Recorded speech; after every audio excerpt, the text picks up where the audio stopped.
All right, we should be live. Oh, I really gotta close out of some stuff.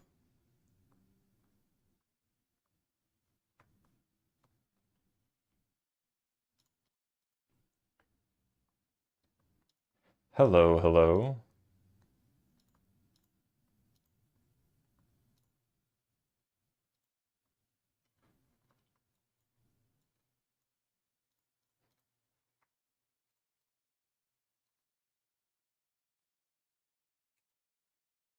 No. No kitty. Are you stateside? Yeah.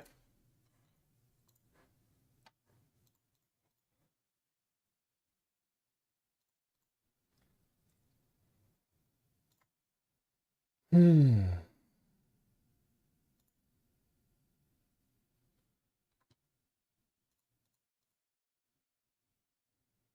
Hello, hello, everybody.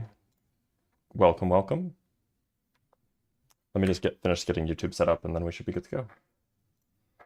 Good kitty. Good kitty. Oh, we have $5 from Grimlock already. Thank you so much, bud. Hello, hello, everybody. Welcome, welcome.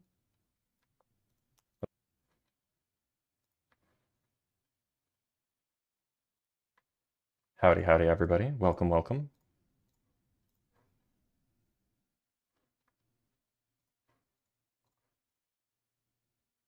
Hello, hello, everybody. Kitty, no. Don't put your head on the Alex O'Connor. What's playing in the background? There shouldn't be anything playing in the background.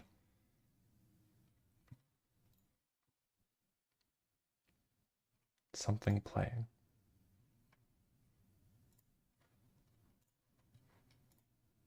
What is playing in the background?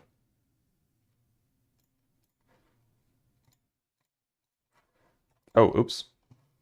I don't know why it was picking that up. Okay. Only YouTube was picking that up, or only TikTok was picking that up, not YouTube, which is kind of weird. Ah, but here we are. It was just a YouTube video that I was going to watch at some point. Don't mind me. Should be good to go, though. All right, let's bring up our first guest. Oh, we have no guests. There was a guest just a minute ago, but now we have none. Let's just double check that the... What if I bump this up no, that's probably fine. I have a kitty cat on my desk. Here she is.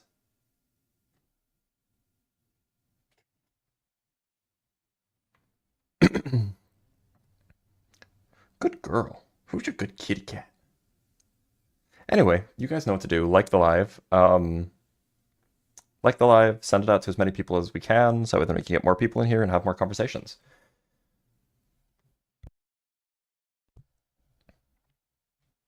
Share it, all of these lovely things. We live in a carbon-based organic simulation. I don't know if I would call it a simulation at that point, right? Christ before Jesus raid. Thank you. Thank you.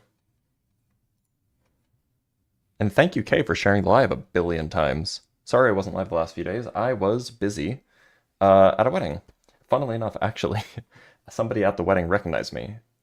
She's also a content creator who does environmental economics. Ooh, from Garba Gaiman, we have 5 Canuck bucks. Thank you. Which donor method gives you the highest percent? Us Canadians can't use Cash App and a few others. So Cash App and direct donations will be the most. But if you can't use Cash App, there's also a website called Buy Me a Coffee that I have linked in the link tree in my bio. Buy Me a Coffee sends me 100% as well. But YouTube Super Chats are easier to see because it pops up on the screen. So if you want to do that, nobody's mad. Nobody will be mad about it. All right, let's bring up Ballin. Hey, how's it going, Dr. Blitz? Ballin, how's it going? Oh, sorry, my headphones are not connected. That's on my end. One moment.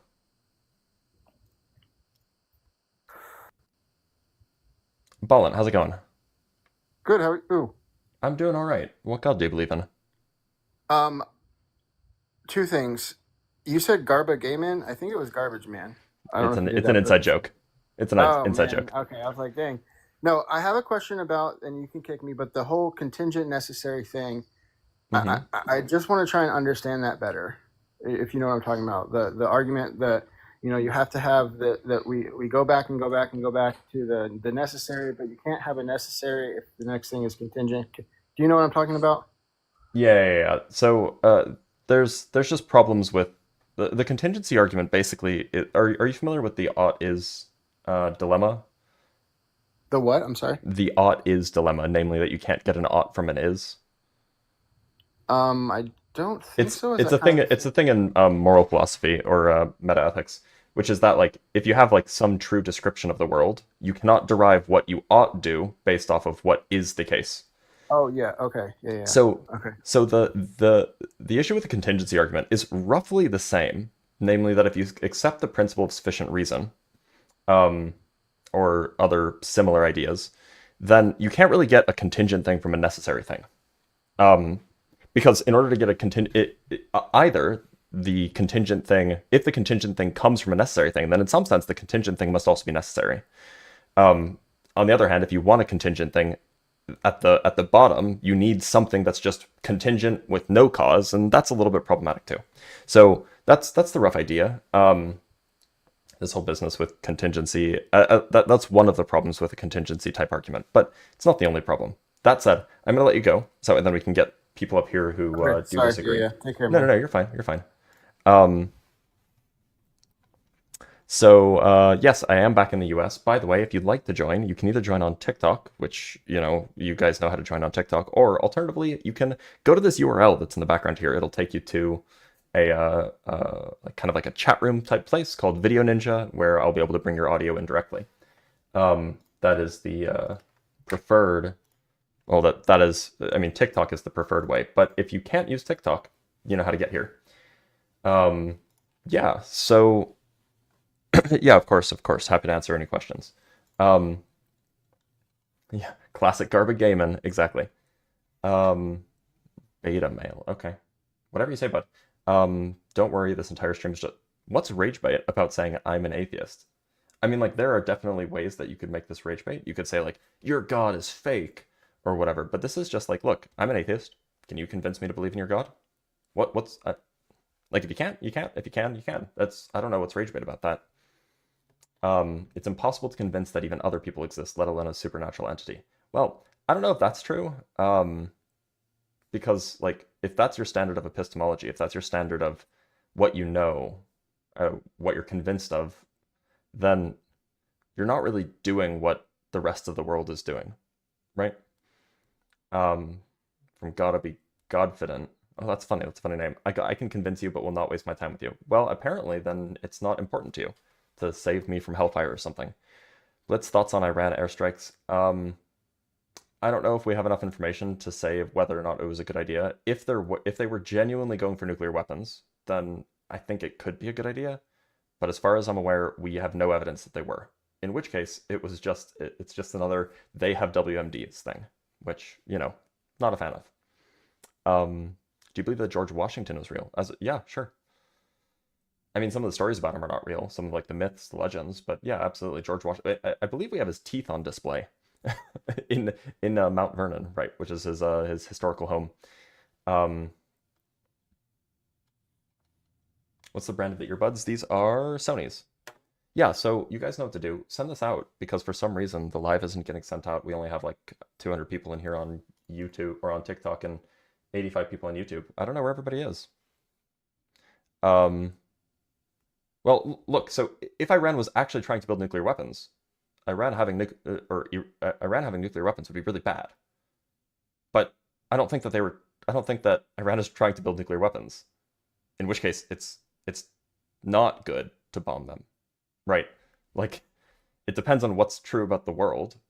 I suspect what's true about the world leads us to conclude that bombing them was a bad idea. Yeah, so there was a report of 60% uranium enrichment.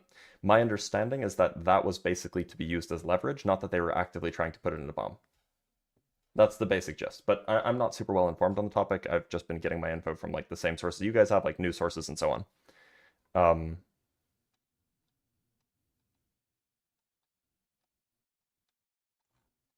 no one is here because there's a Christian live chats. They're in the Christian live chats. Oh, okay, maybe. Why why wouldn't they want to build a nuke? Maybe they would want to build a nuke. I mean, yeah, maybe they would. But um, it seems like they're not. At least, like there's evidence that they have 60% enrichment, 60% uranium enrichment, sure. There is no evidence that they're trying to put this into that they're trying to make a bomb, right? Like, so if there's no evidence that they're trying to make a bomb, either they're hiding it really well, and somehow the U.S. intelligence knows about it, even though the U.S. intelligence agencies said that they weren't, or this is just being used as justification for a bombing of Iran, because of course, that's what this administration wants to do. Doesn't Israel also have nukes? Yes, but probably no. Sorry, that was a mistake. Yes, of course they do, but they don't say so. You need 90% enrichment for weapons grade. No, you don't. You do 90% enrichment for a gun type nuclear weapon. You do not need 90% for any type nuclear weapon. You could do an implosion type nuclear weapon with as low as 20%. I'm a Christian brother. Why are you atheist? So long as you don't disrespect my faith. Well, I just haven't seen any good reasons to believe, right? A lot of the reasons that people offer are just really bad reasons.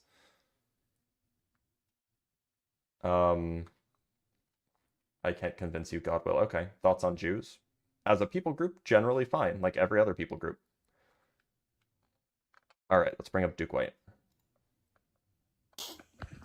Duke White. Hey man, how you doing? We spoke again, or we spoke recently, right? Yes. Just wanted to ask. I've been kind of confused, and I do see the post, but I just heard you talking about nuclear energy, and I thought, well, you'd be a great guy to ask this question. Could you just explain to me about nuclear fallout, like the after effect?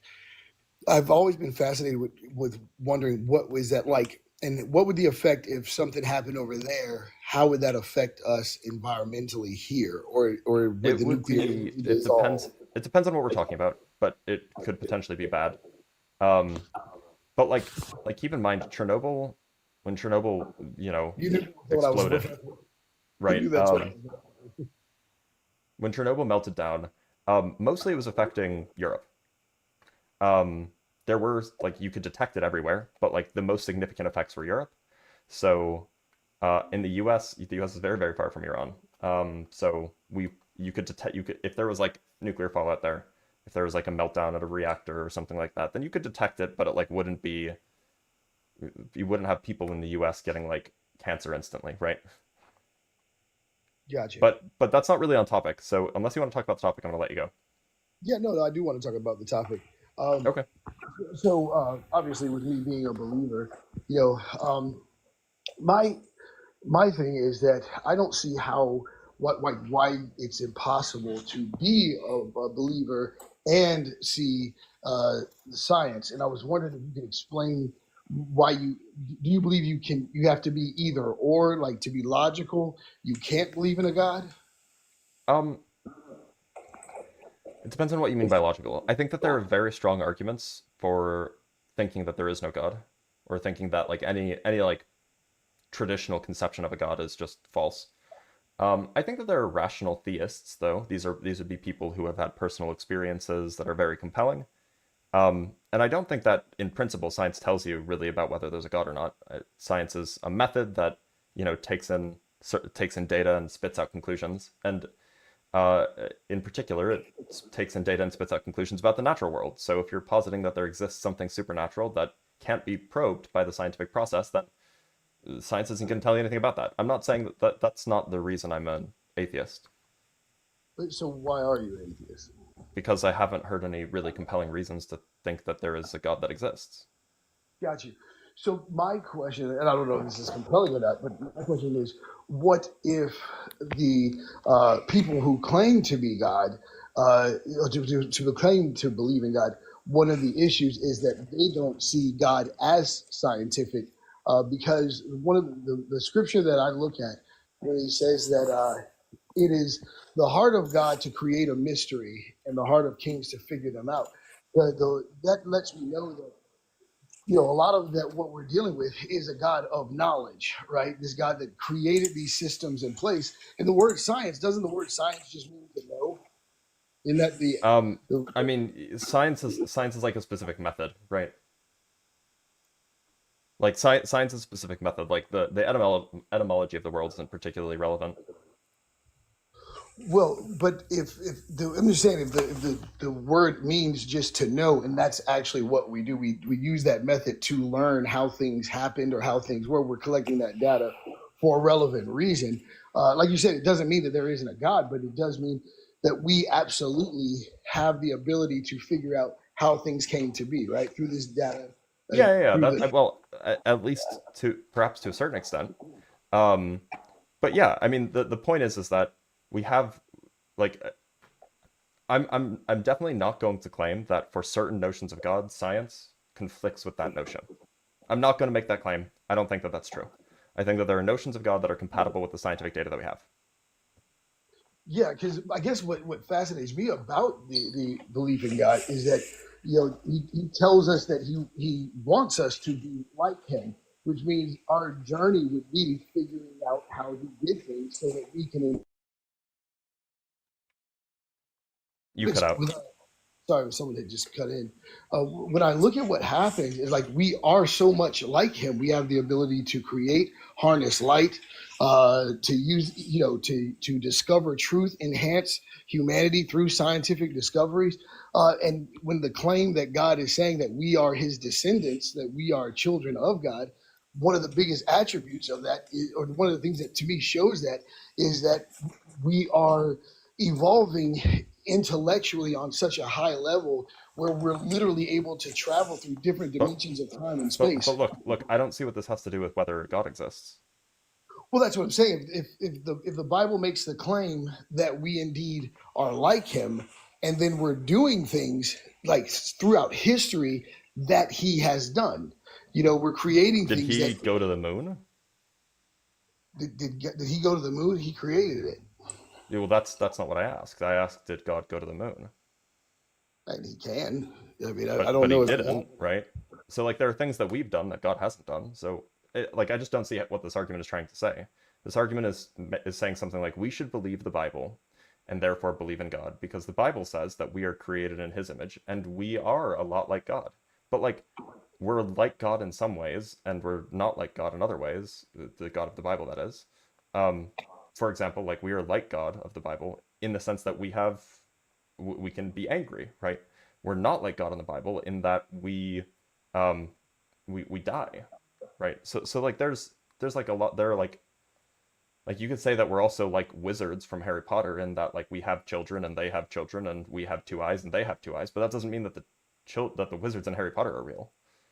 Well, but we do know that there are people that through science and other methods still tap into other realms of reality that do that could, especially back in the day, would be seen as supernatural, right? Tapped into other wait, hold on. You're gonna have to give me some details on that. What do you mean tapped into other realities? I don't know if I buy that.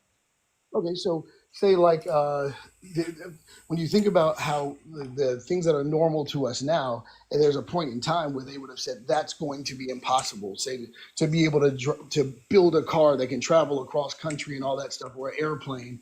But that's These not are tapping into another reality.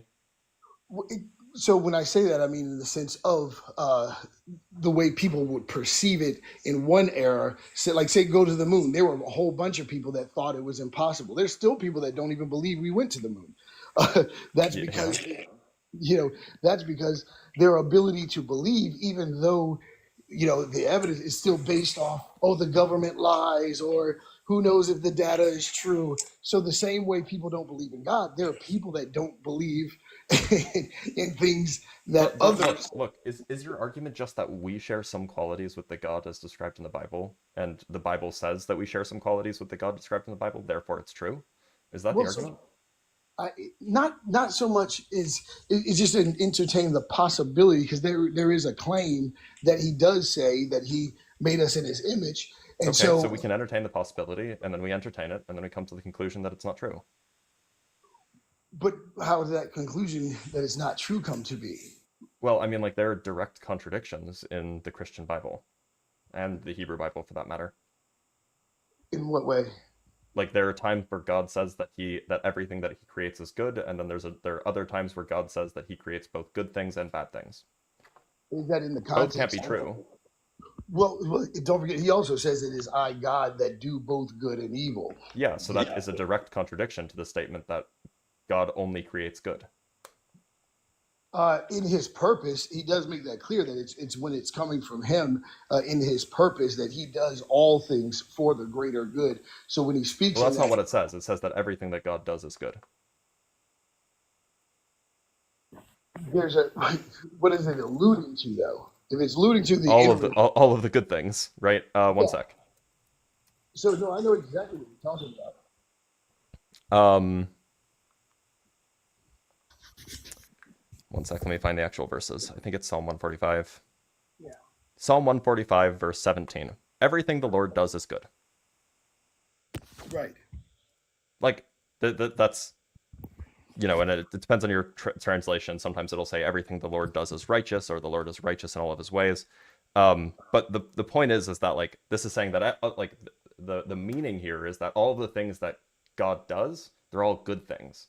But then elsewhere we can find places where, especially this is in the Christian Bible, where it'll say God is the cause of good things and bad things. They can't both be true, of course, which means that there's a contradiction there. Now you can say that, oh well, Psalm 145 isn't quite true, but then like why should we trust any of it if we're throwing out some of it? Well, I agree with that. So one is that this is Psalm 145. That's where you got that from, right? Psalm 145 verse 17, yeah. And so that means the word tav, and tav means good, pleasant. What do you mean it means the word tav? The word good in that. So we might read it's something. tov. Tov is the word sorry. good in Hebrew. So tov and good means good, pleasant, favorable, morally excellent, or beneficial. So those are all the different meanings that when the writer wrote that, so in that particular meaning, beneficial, some things may be hard, maybe what we would call bad in our terminology. However, if it's beneficial, so the word actually isn't tov. That's not the word that's used. It's tzaddik. Tzaddik means something like righteous, which depending on what your translation is like righteous. It's like righteous or virtuous or things like that. And so I have tov. Psalm 145 verse 17. The first word or the word is tzaddik Adonai bechol darachai or darachaiv. That's a hard word to pronounce. Yeah. That's the first three words of Psalm 145 verse 17. So I have Psalm 145 verse 9 is tov, and so then Psalm. Well, right. But I wasn't referring. I was referring to the 17th verse, not the 9th verse. Okay. But this is to say, like, the point is the Bible. I mean, like, we can even just give an example. If this is true, if God really is righteous in all ways, or good in all ways, or is good to all, then all I have to do is point out an example of God not being good. For example, like 1 Samuel 15, when God orders the genocide of the Amalekites, right? Which is, I think you and I would probably agree, is not good. Well, so you have to remember when it says beneficial. So you are dealing with one sovereignty, which is something that Americans really struggle with because Wait, so just to be clear, are we saying that when you say that God is good, are you saying that anything that God orders is a good thing to order? If it's a response to dealing with evil, and say there's a group of people that are evil and that are harmful to mankind. Right. Okay. So is it good to order the genocide of a people group?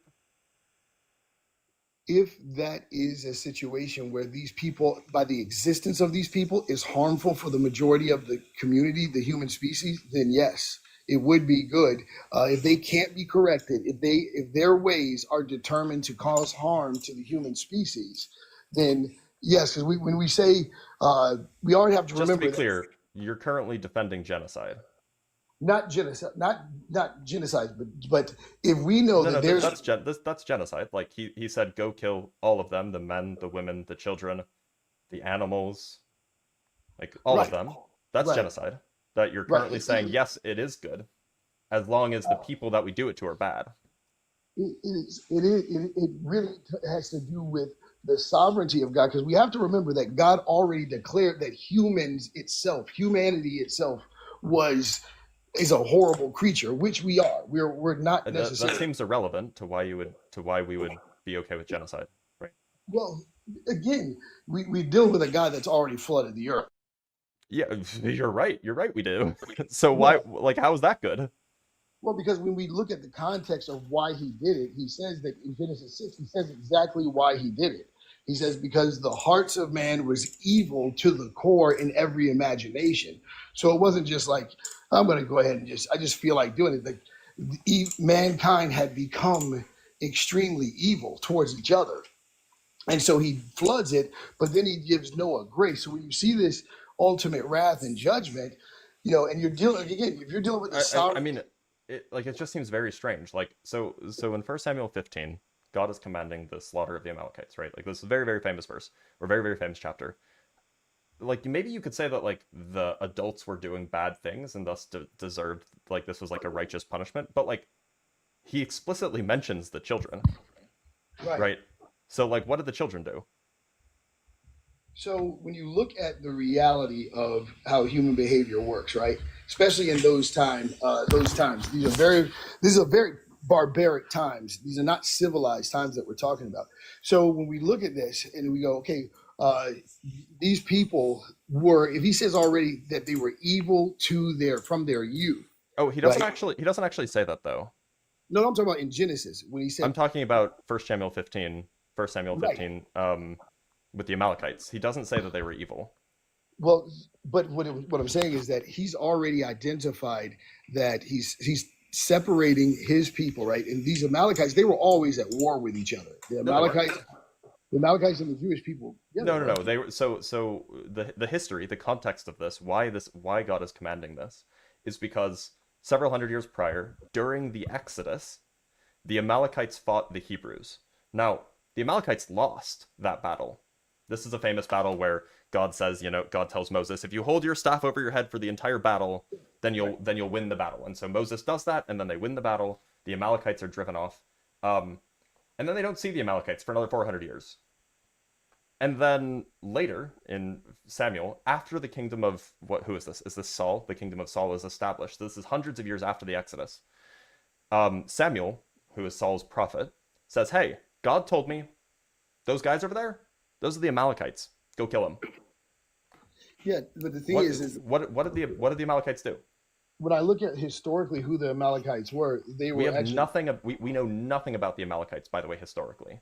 Well, I'm looking at it right now. It says historically the debate. It doesn't say that it's a fact. It says the debate is that Amalekites were known as desert raiders. These were robbers and yeah, maybe, but the Bible doesn't say any of that. So where that theory comes from is, I mean, like, does it say where the theory came from, that these are like desert raiders that are always at war with the Hebrews? I'm looking it up right now. Because I imagine that just comes from the Exodus story. Yeah, it literally says that. It says that from Jewish traditions. Yeah, it comes from the Exodus story. So like the fact that, or the idea that the Amalekites are desert raiders just comes from this one narrative that the Amalekites attacked the Hebrews while they were wandering around for 40 years, and then the Hebrews won. That's the entire evidence for this claim that they are like desert raiders who are like attacking people. And even if that were the case, even if the Amalekites were like, if they were like desert raiders and that's how they flourished, that says nothing about the children. Why would the children need to be slaughtered? Like the infants. What did infants do? Right. Again, when I look at the fact that, because remember, Saul doesn't kill them, right? He preserves like the king. Yeah, and God gets mad about that. Right. And so the question is not what actually happens. The question is, why did God command genocide? Because this is what I mean about sovereignty. Sovereignty is something that we struggle with, because if he has the foreknowledge to know that these people are going to be a problem for the human species collectively, and he says, hey, you want to get rid of them now, because we're not talking That's about. not what he says. That's mentioned nowhere in the Bible. Well, in Genesis 12, he said, I'll bless those that bless you and curse those that curse you, to Abraham, which also includes.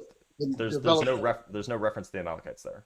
There's no reference to the Amalekites being like a future blight upon humanity anywhere. Well, that's what I'm saying. If he's telling Abraham, if his covenant with Abraham is that I'm going to be a blessing to those that bless you and a curse to those that curse you, this would be a manifestation of him being a curse to those that Yeah, came so against he's yeah, yeah, so he's commanding genocide because of something that might happen in the future, including the slaughter of like infants, which well, like under no conditions is slaughtering infants ever okay, right? right. And so here's the thing: is So that so wait, hold on. When you said right, do you agree that under no conditions is slaughtering innocents acceptable? so I would say if except for God, not for a human to So make. God is allowed to do genocide, is what you're telling me. He can do whatever he wants. He's the He creator just of all This just things. sounds like an evil God then. He can be. He said it's I God that do both good and evil. Well, so then not everything that he does is good, which is in direct contradiction with the other verse in Psalm 145, which But is if you're that everything he does is righteous, that all of the things that he does are good. Like it's just a direct contradiction. so it would be it depends on why did that happen? And again, this goes back I to already explained why it happened. It happened because 400 years prior, the Amalekites attacked the no, I'm Hebrews, talking and about the the word good. So we know that one oh, word is called. so Psalm 145 is an exaltation psalm. So it's just saying God is so great in all these ways. Now, so this is what I mean about when you say this exaltation, because what he's talking about is the fact that God is doing good for his people, right? He's saying you're good. Maybe he's bad to other people, but to Nope, that's his not what people, it says. It says actually, verse 9 says the Lord is good to all, not just his people. watch Psalm this. 145 verse 9 says the Lord is good to all. Which to me, that it still says that this is his poetry. This is his poem, Okay, not saying. so was David, so presumably you think that David wrote the Psalms. Was David wrong when he said that the Lord is good to all? Uh, do I think that David is wrong? No, Yeah. God is good to all because he gives So everyone an so to be opportunity. clear, being good to all includes ordering the slaughter of infants. No, remember he also said, "I'll be a blessing to those that bless you and a Wait, curse wait, to wait. those." So look, if it's Actually, true, the answer would just be yes. David would be wrong because David is okay. in this point. So then why should we believe any of the other Psalms have anything to do with anything? Why should we trust any of it? Well, one, there's continuity. When you understand from the writer's perspective, you would have to say that hey, he's in this zone, where he's writing an emotional thing, and we have to say hey, Okay, so with we this, can't so we shouldn't trust the Psalms. you can Oh, trust okay. them So the same way. The same way you can trust where someone's talking about love, right? So that loving a woman is the best thing in the world, but then they have a bad experience and they only talk about how disappointing love is. But there's a reality that exists in that because emotions are complex. So in this very moment, yes, he indeed is saying that God is good to all. But remember, God himself comes against the house of David. So God himself comes against the house and says, I will bring calamity upon the house of David. So even though David is saying this about God, it's this ultimate revelation of who God is ultimately, so not okay, moment. so to be clear, it sounds like you're saying that like yeah, it's just, David was overcome with joy and he's just like, he's just speaking out his ass a little bit. Fine. What about Luke? Luke's in Luke 18 verse 19, Jesus is talking and says, "Why do you call me good?" Jesus answered, "No one is good except God alone." So God is good, but God also commanded the slaughter of infants. Which good in that? Because that's a Greek word, good that It's a he would have. Greek word. Yep. So We can go look it up if you want. Um, yeah, let's go look up the Greek. Um,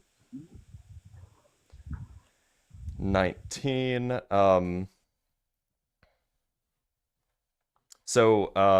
We have said then to him, Jesus, why me? So I'm just reading direct translations of the Greek words now, so you'll have to interpolate a bit.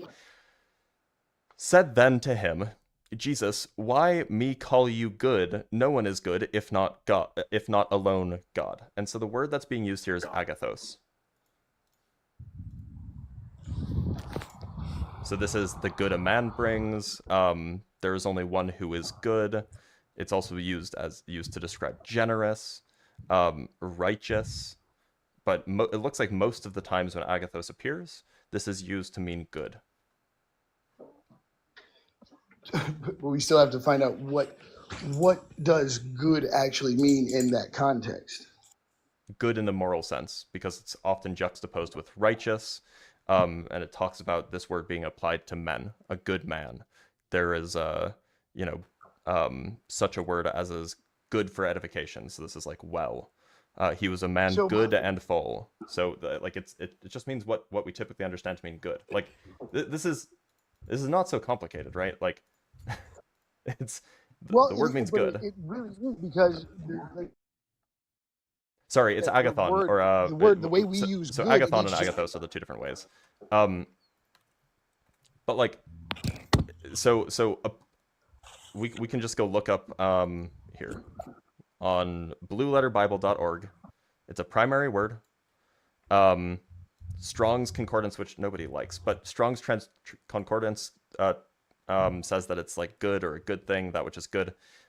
It's typically used biblically to mean of good constitution or nature, useful, salutary, good, pleasant, agreeable, joyful, happy, excellent, distinguished, upright, honorable. You know, good. What we usually mean by good.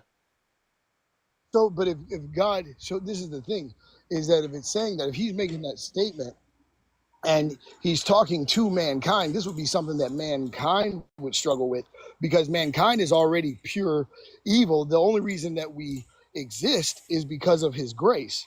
So he's allowing us to exist as evil as we are. He allows us to exist and he's managing us, trying to bring us back to a place of righteousness and good. And so does that And mean he's doing that by commanding genocide?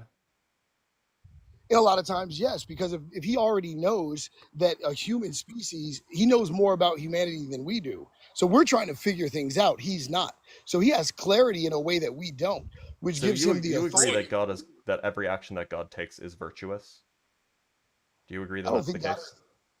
I don't think God is submitted to virtue. I think he creates virtue. Okay. He doesn't submit to it. So you don't think God is virtuous then? I don't think he's moral or virtuous. I think he's authoritarian. Okay, so you don't think God is moral. When you say moral, you mean as contrasted with immoral, meaning that God is not a being that does positive moral actions, or immoral actions. I think he does what it takes to establish. So you disagree that God is good, because that would mean in order for God to be good, then he would have to be committed to moral actions. I believe that he is sovereign, and that's not my question. I do believe God is good. That's part of his sovereignty. So you believe God is good, but you do not believe that God is moral.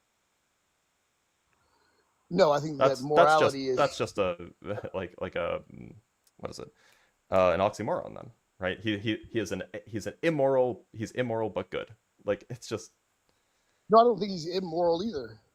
Okay, so he's not moral, but he is good. Well, what if we just look up the definition of moral, and we want the adjectival form, not the noun form. So you presumably don't mean concerned with the principles of right and wrong behavior and the goodness or badness of human character. Presumably you don't mean that. Holding or manifesting high principles for proper conduct. Maybe you mean that. And then those are two definitions, like the adjectival form. Which one of those do you mean? The principles. So, okay, so you think that God holds or manifests high principles for proper conduct, right? Yes. Okay. Now, when you say that... species in totality. Sorry? For the human species in totality. For the human species. Wait. So holding or manifesting high principles for proper conduct is as it refers to itself, not as it refers to something else. Like, if I was like a monster, but I held you to some high standard, that wouldn't make me moral. Right. So what I'm saying is that he is trying to transform us into our divine identity as his sons and daughters. So he by commanding genocide. By getting rid of evil, and evil is in people. So are you telling me that babies are... Wait a minute. You said that that humans are pure evil. Why didn't he just command the genocide of all humans again? Because that's the whole reason that he saved Noah in the first place. So not all humans are pure evil then? No, Noah was just as much as evil as everyone else is. That's why Jesus would say something like... Hold on, I'm pretty sure that that's explicitly not what's said in the Bible, but we can double check. What you're talking about, where he says that Noah was a righteous man? Yeah. Righteous would be one of the antonyms of evil. Right, right. So what I'm So saying so in he this is wouldn't be that, evil. He would not be pure evil, right? well, no, because he's still man. He's still human. Well, And so no, I mean like it's if someone is righteous, they are not pure evil. Those two things, you can't be pure he evil says and righteous at the same time. Those are contradictory. not really, because humanity is born in sin. Matter of fact, he tells Noah that in Genesis 8, he tells Noah that man is not going to stop sinning. So this is information Yeah, that yeah, he's but apparently not Noah. Noah is not that. well, we know that Noah got drunk right afterwards, right? And then he curses So his so son. in Noah 6:9, it literally says Noah was a righteous man, blameless among the people of his time, and he walked faithfully with God. Right. That doesn't sound So, evil to me. well, he's still human. He's still human, and So that means so that just means that not all humans are pure evil. no, they are. It doesn't change the state of humanity. That's the Yeah. thing. So look, okay. So let me give this to you in a syllogism form. All men are pure evil. Noah is a man. Noah is pure evil. That's premise one. Noah is pure evil. Right? Pure evil. Premise two. Pure evil things or pure evil objects, pure evil people, cannot be righteous. They can That's become that. analytically true because righteous is a quality of a person, and if something is pure evil, then that would mean it has no good qualities, right? That's what it means to be pure evil. But the thing, However, Noah is a righteous man. Therefore, Noah is not pure evil. We have what I'm saying we is derive a that contradiction. We have P but and not P. remember it said why he became righteous, why he was considered righteous, because he walked faithfully with the Lord. So him and That's not. his human. I mean, those two things may be related, but the point is that he was righteous. Therefore, he's not pure evil. Right, but I'm talking about the state of his being a human being, right? He would be still when God says that I'm going to destroy mankind that I've seen because they are flesh, because they are evil. He comes up with all these reasons why in Genesis 6, and then it says, but. So, but is a contrast, right? But means, it says, but Noah found grace. So because of this grace, God considers him to be righteous because he walked faithfully with the Lord. Well, it doesn't It say doesn't. because he walked faithfully. That's not in the text. It just says he did walk faithfully. He does say, "Go into the ark, you and your whole family, because I have found you righteous in this generation." Right. So He says, like he just is righteous. He's like the good. He's like the one good guy. The point is that like if you want to say humanity is pure evil, if every single human is pure evil, then you can't say that Noah has any good qualities. But you don't think that humanity is pure evil because you thought that Jesus was 100% man and he wasn't pure evil. I So believe it can't be the case that it can't be the case that every human is pure evil, right? well, what I'm saying is that Jesus says that. How about this? I know what I'm saying, Rod. Is because human beings have the ability to facilitate evil, right? Because Yeah, of the sure. knowledge. That might be true. Now, That's did the babies that's facilitate evil? yeah. They have the ability to facilitate evil. Well, yeah, but You know, like so did Noah. Noah had the ability to facilitate evil. So are you telling me that right? it's okay to just like genocide a bunch of babies because they have the ability to do something? No. What I'm saying is that if God has the foreknowledge, which He does have the foreknowledge of what is going to be, then He can determine who He's going to save, who He's not going to save. For Okay, example, great, great. Duke, question. If God yeah, ordered if God ordered you and you're sure it's God, if God ordered you to go down to an orphanage and fill out adoption forms to adopt like 7 kids, and then order you to grind them up into baby paste or child paste, I should say, and then bake it in the oven and make some child tacos, would you do it? no, I would rebel. Oh, okay.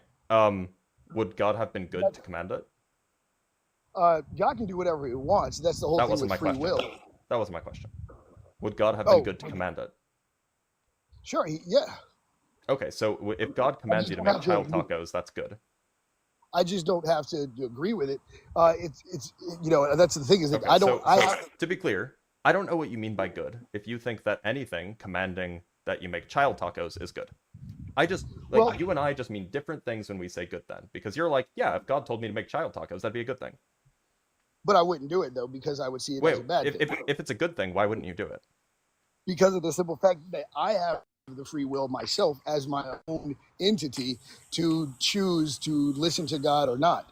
And so that Right. doesn't But you change. think it's good. You think it's good if God commanded you to do this, right?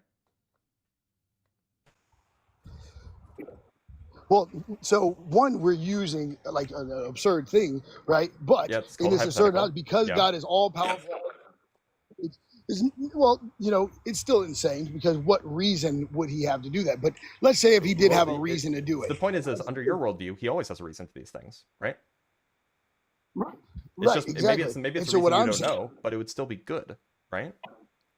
right, and I still would rebel because it would go up against me. It would go Wait, up against hold what on. I believe. Why wouldn't you want to do something that was good?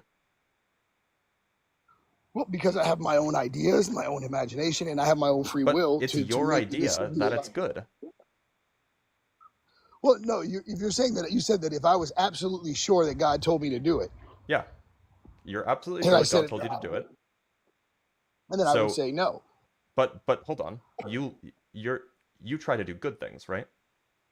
Right. Okay. And you agree that if God commanded you to do it, then it must be good. Yeah, and I'd say you have to get someone else to do that. Right. I'm not doing that. So wait a minute. If the command is good and you want to do good things, why wouldn't you obey the command? Because my own personal convictions would say, no, this is wrong. So you don't actually think it's good. What if he said it's good? It would just be me accepting that I'm rebelling, that I'm saying no. Wait. No, you're not understanding. Look, if you hold the position that whatever God says must be good, then if you genuinely hold that position, then you would be ecstatic to do whatever God commanded, because that would be doing the most good thing you could do. Not the fact really. that you're saying that no, I wouldn't do it, means that actually you don't think it's good. No, you don't. You don't. So you don't have to agree with God. It doesn't mean he's. But so look.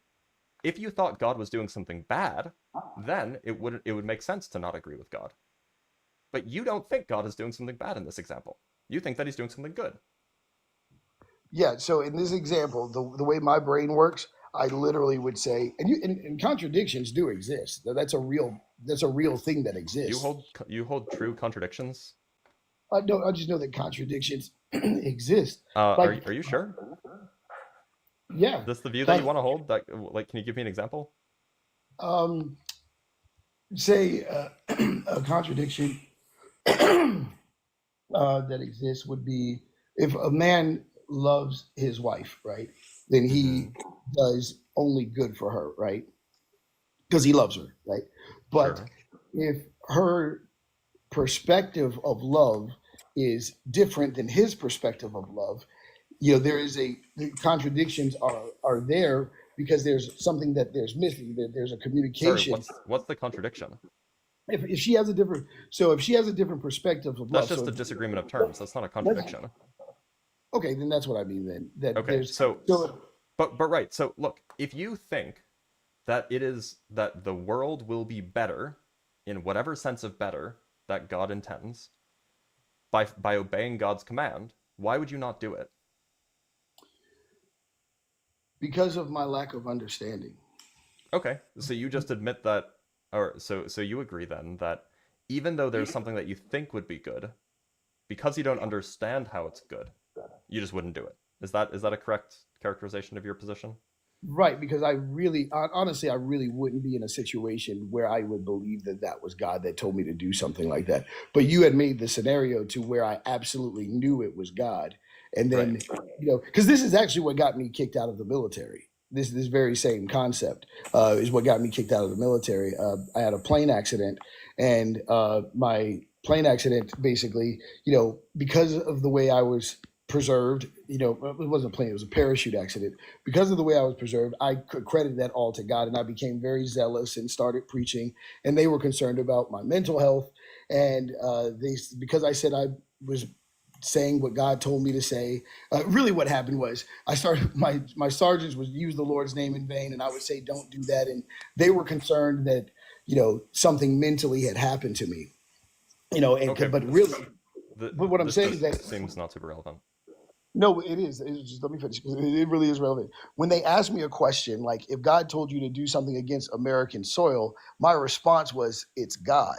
And then that's when they were like, the therapist was like, this is definitely a mental illness. Like you actually said that God would tell you to do something. You agreed that if God told you to do something against American soil, you would do it. And I said, it's God. And they were Wait a like, minute. yeah. Hold on. Now I'm confused.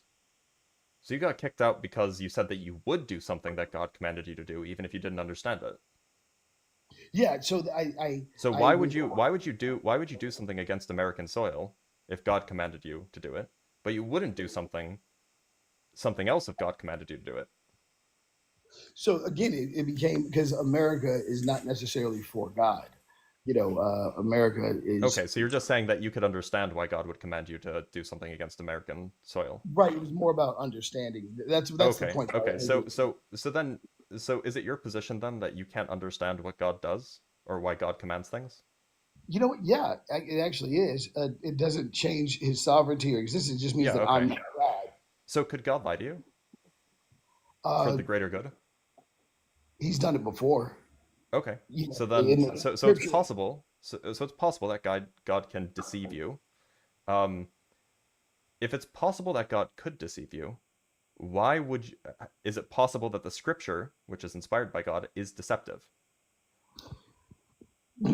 in this, no, and not in the sense of that when you look at the scripture, there's the historical parts of the scripture where it's actually just saying what we're keeping a record of what happened with God's people, and then you look at the interaction that God had with his people. So if you look at who's doing all the damage especially in the Old Testament, usually it's God, not the devil. Usually it's God responding to the wickedness of mankind, the wickedness of his people. But he did say, That's it.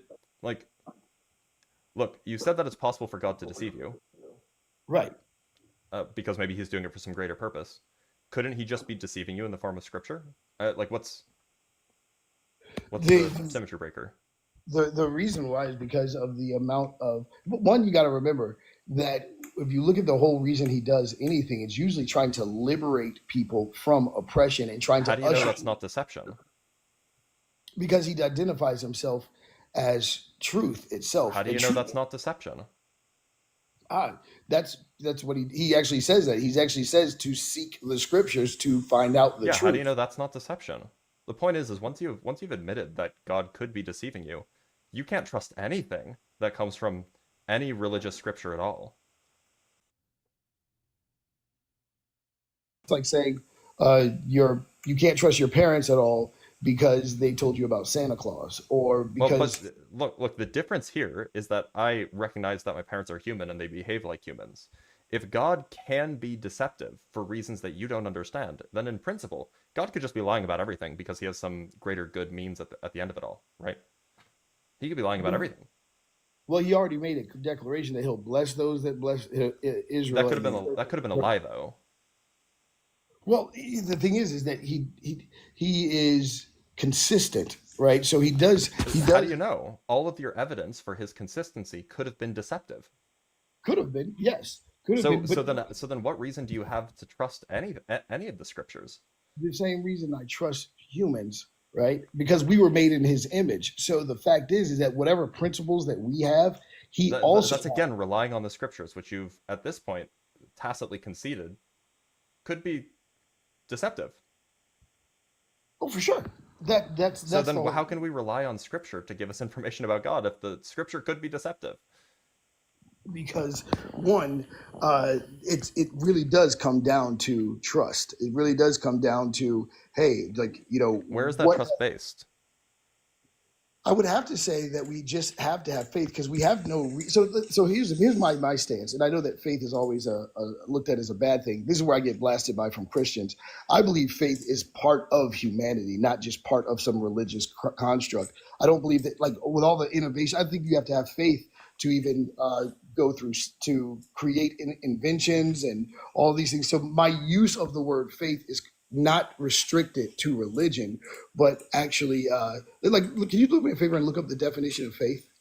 I can, but like once you say, "Oh well, it's just faith," you just have to have faith that he's not deceiving us. I like that's just wholly unconvincing to me. It's just wholly uninteresting Oh because no, now you're no, just I'm saying saying you just gotta believe, bro. Like no, why I'm do I not. have to That's believe? exactly what yeah, I'm not saying that. That's why I said I wanted to look up the So word faith. faith, complete trust or confidence in someone or something.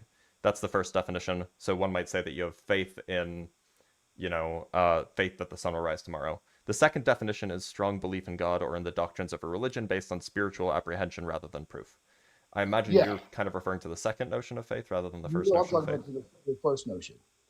Okay, so you Yeah, have complete trust. You just have complete trust in it for what reason? because the two, well, it's actually two reasons. One, if we are created in His image and we Wait, have, hold on. You can't cite the Bible to explain why you have trust in the Bible. okay, well, the That doesn't fact make any that, sense. so my faith is in the fact that we are creation, and if there is creation, then there has to be a creator. Oh, That's okay. so So that that's seems one. okay. But So, okay. We could go there afterwards. But go ahead. What's the so second? let's say the second one is if we have consciousness, intellect, and life, consciousness, intellect, and life, right? Mm-hmm. And the ability to discover truth at all. You can't have something that wasn't given to you, right? So the human species has consciousness, intellect, and life. And that means we can explore reality. So to me, God is reality. I And don't. so Why would I grant you can't have something that wasn't given to you? how can you, Why would that be true? I mean, like, do you think that like squares were given their squariness? so watch this. Do you believe in reality, right? Yeah, I think that there is a world that exists. Yep. So you believe in reality. And that means that everything that is in, we don't know everything about reality though, correct? Yeah, sure. And so everything that we possess is in reality, and it had to come from somewhere that has these principles of reality in it. So if we have I don't know what consciousness, that means. What do you mean come from somewhere? so the fact that we possess these elements that allow us to observe and Mm-hmm. participate with reality or in Yeah. reality, then what we're discovering is something that already was or something that already is in I on don't a know what that means. Like when we look out at space, yeah, we're looking at things that already exist. Okay. not just talk about the ability to comprehend through intellect and consciousness, the ability to comprehend, the ability to use critical thinking, the ability to do all these things, right? Those abilities are also in reality, which means these attributes existed before the species How do was. you know those attributes existed before we did? One, because if you look at the structure of how the solar system, how molecules work, how atoms work, all of these things that we're discovering that created existence, we're discovering them. However, they already pre-existed us Yeah, yeah, yeah, as a but they don't. species. I don't think that like atoms have rationality in them. I don't think that atoms have like intelligence. So I don't know. Like it But when just you, seems like non sequitur. but they have a purpose. They I don't. They don't think don't they have a have. purpose either. Well, then that was just so. In your world, everything is just random, and we're discovering the I didn't patterns. say that.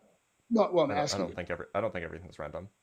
But these systems, these principles that are in place, like the fact that we are atoms, like the molecules compacting together, that all material things are energy, right? Hmm. Well, And that's not so, true, but that's neither here nor there. okay, but what I'm saying is that we do know that our DNA has information in us that lets us know. That's why they're able to tell if someone, is going to be a boy or a girl or things like that when they look at Yeah, our DNA. we can study the human body by studying DNA, sure. Right, But but I those, don't understand what like I mean, look, if your claim is that like, there's like evidence of like design or like intelligence in the cosmos, like that's you just have to show me what that evidence looks like, give me a criteria that I could use to falsify it, and then we could look at the evidence and see if the evidence agrees or is falsified by your by the data. what I'm looking at is pattern. But just I just want to back up a little bit. We've pivoted pretty strongly as to why we should trust the Bible at all, right? I mean, Oh, like if your claim is that there's like intelligence in the cosmos or something like that, and maybe that gets you to theism. If all of your arguments are true, maybe that gets you to theism, that there is some God, but it doesn't get you to Christianity at all. right. And so So like, this is why should I trust the Bible at all? well, one. That was the question. Yeah, gotcha. One, the Bible shows clearly that God did not create all of this just to start a religion. That's not his agenda Again, is I'm asking, how do we know the Bible? Like, I didn't ask this explicitly, but this was the intent. The intent is, how do we know the Bible is not deceptive? Suppose that there right. exists a God, which I'm granting for the sake of argument. How do we know that the Bible is not a deceptive work put together by God? to try to achieve some other greater, even greater good that is not described in the Bible. Right. We don't know. That's the thing, Okay. is that we don't know. Is there a good reason to believe it in the absence of knowledge? So for me, when I look back, I would rather trust the Bible than trust, what other elements are out there to exist. Like, Why? so, Like well, one, why do you trust something without good reason to trust it? because, so put it this way, I could be 100% wrong about everything, right? Sure, 100. but that's not the standard here. The standard is like having a high degree of certainty, right? Well, But my it doesn't seem like we can have any certainty that the Bible is not deceptive. Well, one, you have to look at the fact that he does make it clear in the Bible that there are certain things that he reveals to a certain group of people who Right, but offer. that's what a deceiver would want to say, right? Right. A Well, and deceiver would do that. even if you go back to the garden, you see that where you see God withholding information from Adam and Eve, it's like saying, "Hey, you don't need this tree of." Oh, Right? so this is all to say, like, it's okay. Let me be just super clear as to what I want. I want some sort of reason, some sort of justification for why we should take the Bible at its word, given that it is possible that the being that inspired the Bible is a deceiver. Right. I would say this because of the hope of eternity, the hope that is So offered. just because if it's true, then it's really good. Well, being that, let's say he's the all-powerful one, Because and he's I the can make one that's even better. Go ahead. Would that make you believe it? No, but still, it's So just then it's not just a hope. Because if I could give you better hope, then well, there's no better hope than being with the one true God. no, Like the here's God a better hope that you get ultimate paradise regardless of your actions. That's better hope. Not really, but Sure it is. for because my desires can be flawed. Like, I want the truth. It's genuine paradise. It's not just paradise based off of your desires. It's genuine paradise. But that's what he's offering, though. No, he's only offering it to some people, right? Oh, you're saying the Yeah, he offers besides- it. He offers it to everybody. Genuine paradise to everybody. That's better hope. but that wouldn't be justice, though. Who cares? It's still better hope. Yeah, and so that's what I'm saying, is that to me, with the fact that he's requiring a like when he says "well done, good and faithful servant," that's what he's requiring. So for me, meeting the standards of God, which are to care for the poor, love people, take care of people, be good to one another, spreading love, Slaughter the Amalekites. Yeah, so even when you look today at what's happening in the wars, but these things, it's still this reality that there is going to be a reality where there is no more evil. That day is coming, where there will be no evil, and that God is going to set things right. And so that is my hope, that there will be a day where. So the reason why you should trust the Bible, the reason why you should trust that it's not a deception, is because if you believe it's true, then it has a pretty nice outcome. Is that about right? When you so watch this. This is something that Christians don't like me to say, but if there is no God, it would still mean humans are pure evil, just because of the fact that I don't think that's true. But that's irrelevant to the question I asked. But just hear me out, because here's what I'm saying: is that what would be diabolically evil are the people that created a God, if there truly isn't one. That would be like the ultimate evil. No. You don't think so? No. Because when I think being mistaken isn't generally evil. Being mistaken. Yeah, if somebody believed something and they were wrong, I don't think that makes them evil.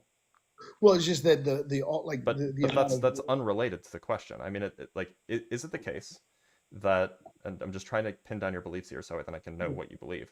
Is it the case that the reason you trust the Bible is not a deception is because if it were the case that it were not a deception, then the outcome would be really, really good?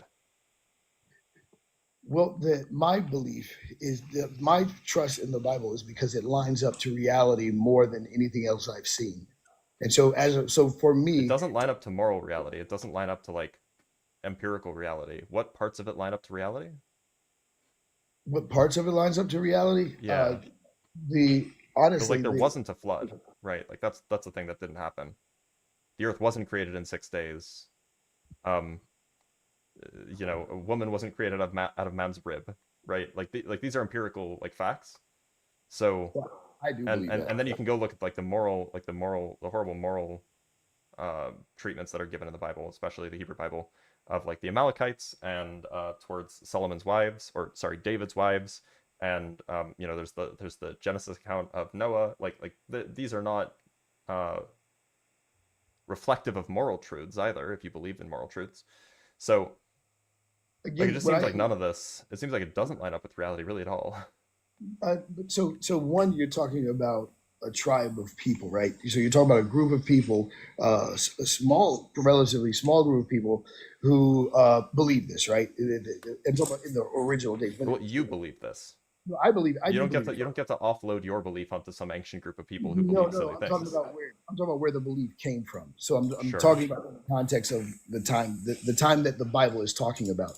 The brutality and the brutality that people were existing in that day, we don't understand really what it was like to deal with that, to manage those people or trying to cultivate those people.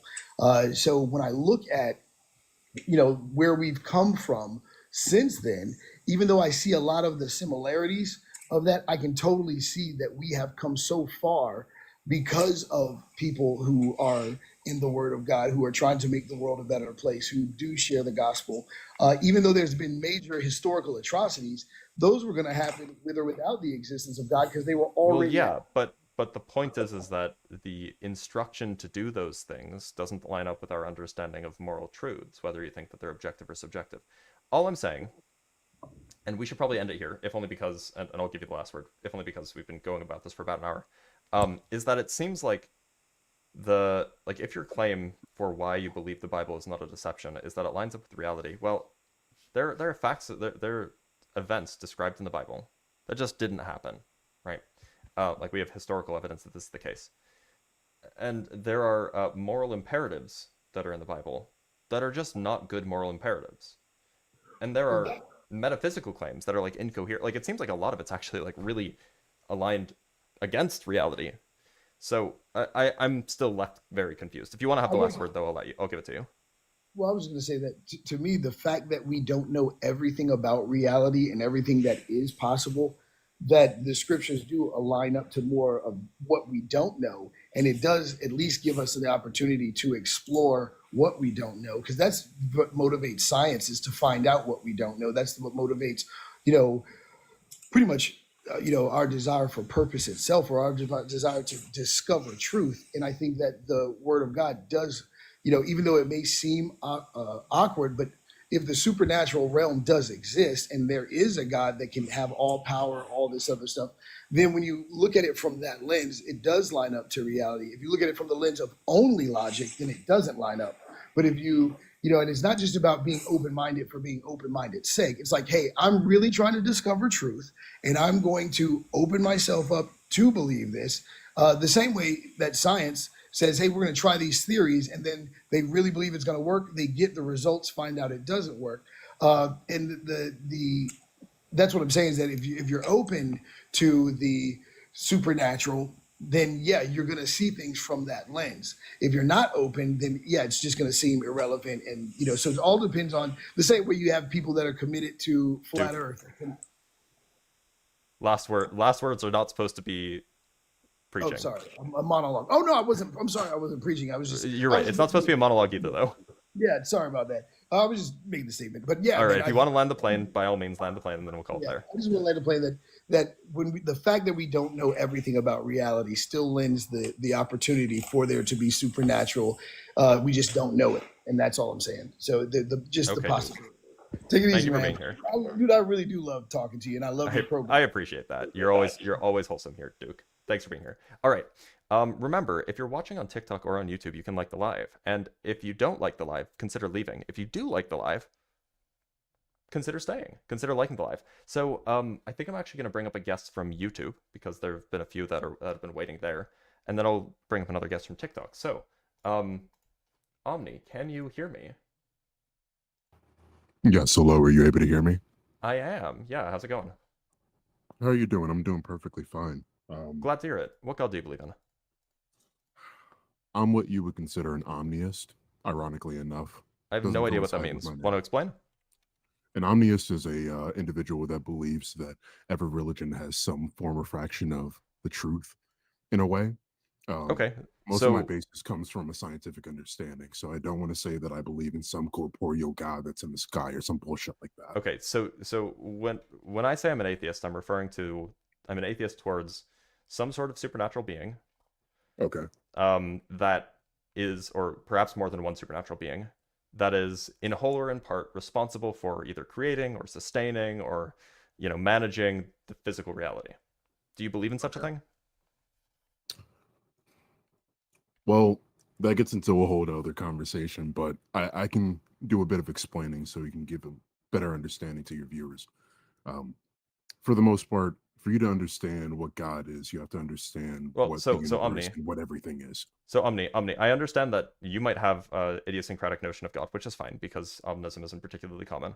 I'm just telling you what I'm an atheist towards. Right. So I might not be an atheist towards whatever you're referring to, whatever you believe in. That's a separate conversation. Okay. The goal though is like if you're referring to some other notion of God, that's just not the topic of conversation for today. So then I would have to let you go. So do you believe in the notion of God as or a notion of God similar to what I've laid out? In a sense, yes, I do believe I have a genuine argument for you. Okay, yeah, go ahead. So I guess I'll start off with this. The energy of the universe comprises of everything. That's something that is undeniable. We can't What do you we mean can by have a energy? whole we mean atoms, neutrons, neurons. We're talking about just the So when you say energetic energy, you exchange mean of matter. everything. Yes. Yeah, Okay. that would be another way of saying it. But the other way that you could describe it is understanding that within this completeness of the universe, we have an understanding that it all comes from the singular place. It's all made up of the same thing. In that understanding, you would also have to understand that in the Wait, what's infinite the singular expanse thing, of just to be everything, clear? What is the singular thing that singular you think? thing, atoms, we're Well, but talking not about everything's made of electrons, atoms, right? protons, Not we're everything's talking made of about those matter. either. We're talking about matter. I mean, Just like, for we're just example, talking about neutrinos matter. aren't made of atoms or protons or neutrons or electrons. Yeah, but they're all made of something, and that something is there. Like that's not a Well, yeah, debate so, thing. but they're just not made of the same thing, right? As far as we know, neutrinos are not made of the same thing as quarks are. I mean, yeah, we can have that conversation as well, but that's not what this is about. Okay, as long as your notion isn't predicated on everything being made of the same substance, then we can proceed. By all means, I just want to give you an understanding of what I mean by God. That's all I'm saying. Okay, yeah, go ahead. In the infinite expanse of everything, we have to understand that the possibility of there not being a God is a smaller likelihood than there is to there being a God. I don't see how that follows at all. How do you come to that conclusion? In the infinite expanse of everything, the Hmm. possibility of there not being a God is a smaller likelihood than there is being a God. How do you come to that conclusion? It's infinity. That doesn't answer the question. It does. So, in order for that claim to be true, so the claim that you're trying to make is that if something is possible and the universe takes on all possible configurations because it's infinitely large, then it follows that all possible things are realized. The question is not whether all possible things are realized. The question is God possible? Yeah. And in the How do you infinite figure? expanse of everything, Not everything's possible, right? but it's infinity. I'm not sure where you're Are coming there any from. square circles in infinity? Well, yeah, I mean, if you want to consider the fourth dimension another dimension to take into Wait, consideration. wait. So hold on. Did you just say yes? There are square circles in an infinite universe? Uh, Again, I see what you're trying to do, but trying to take the conversation to somewhere else is not going to work. Well, no. I think you're just not understanding the point that I'm making. So that's why I brought it to square circles. It's just that you're trying to use another conversation for the conversation that I'm having No, about. the point I'm making is that not everything is possible, regardless of whether the universe is infinite or not. In an infinite universe, the possibility of everything existing is more likely than nothing No, existing, that or the doesn't hold. possibility There of are something not there are existing. some things that are actually impossible, like square circles, for example. So Impossible to your preference or no, your understanding of it's what just the universe analytically is. true that square circles don't and can't exist, because that's just part of the definition of what a circle is and part of the definition of what a square is. They're mutually exclusive. Again, you're trying to use an argument for something that isn't the argument. The point is that there are things that are impossible, like square circles. From your perspective, I don't know what that means from any perspective that if we're talking about that likes the everything, law if of we're talking about non-contradiction, I guess. infinity, if we're talking about infinity, Okay, then let's make let me give another example. Maybe this will make more sense. How many even numbers are there? infinite. Okay, now what is the probability of finding an odd number in that set of even numbers? Again, where's this argument going? Can you answer the question? Where's this argument going? It's making a point. Can you answer the question? I was also making a point, so I feel no and reason the go point that along I'm with your making, logical the point that I'm understanding. making is dismissing an argument against the point that you were making. So, can you answer the question? I'll answer the question on one condition. Okay, this is an easy question, easy answer, by the way. Like, the answer is 0% probability. Within the infinite possibility of everything, your understanding under infinity, like if we're being really serious here, infinity means everything. Yes, the possibility that something happens that is not within the logical understanding that you have, there is a possibility that it could eventually happen. There's a That's what possibility. infinity So just so I'm understanding you properly, I'm gonna not strawman, steelman what you're saying. You're saying that there's a possibility that somewhere in the infinite set of even numbers we might find an odd number. Yes. I don't have the view of all numbers in the possibility of everything. That's what I'm saying.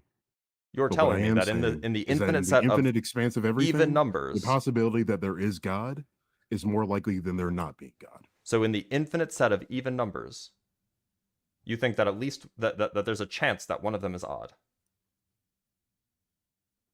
I'm not here to argue about numbers. I already gave you an answer. I'm just a little baffled. I already told you that I'm not here to talk about numbers in the first place. Okay, If you want to have like, a conversation look, about numbers, you can have a conversation with numbers. Look, But I mean, that's like, not what I'm talking about. if you think that odd numbers can be found in the infinite set of even numbers, then you're just willing to accept contradictions.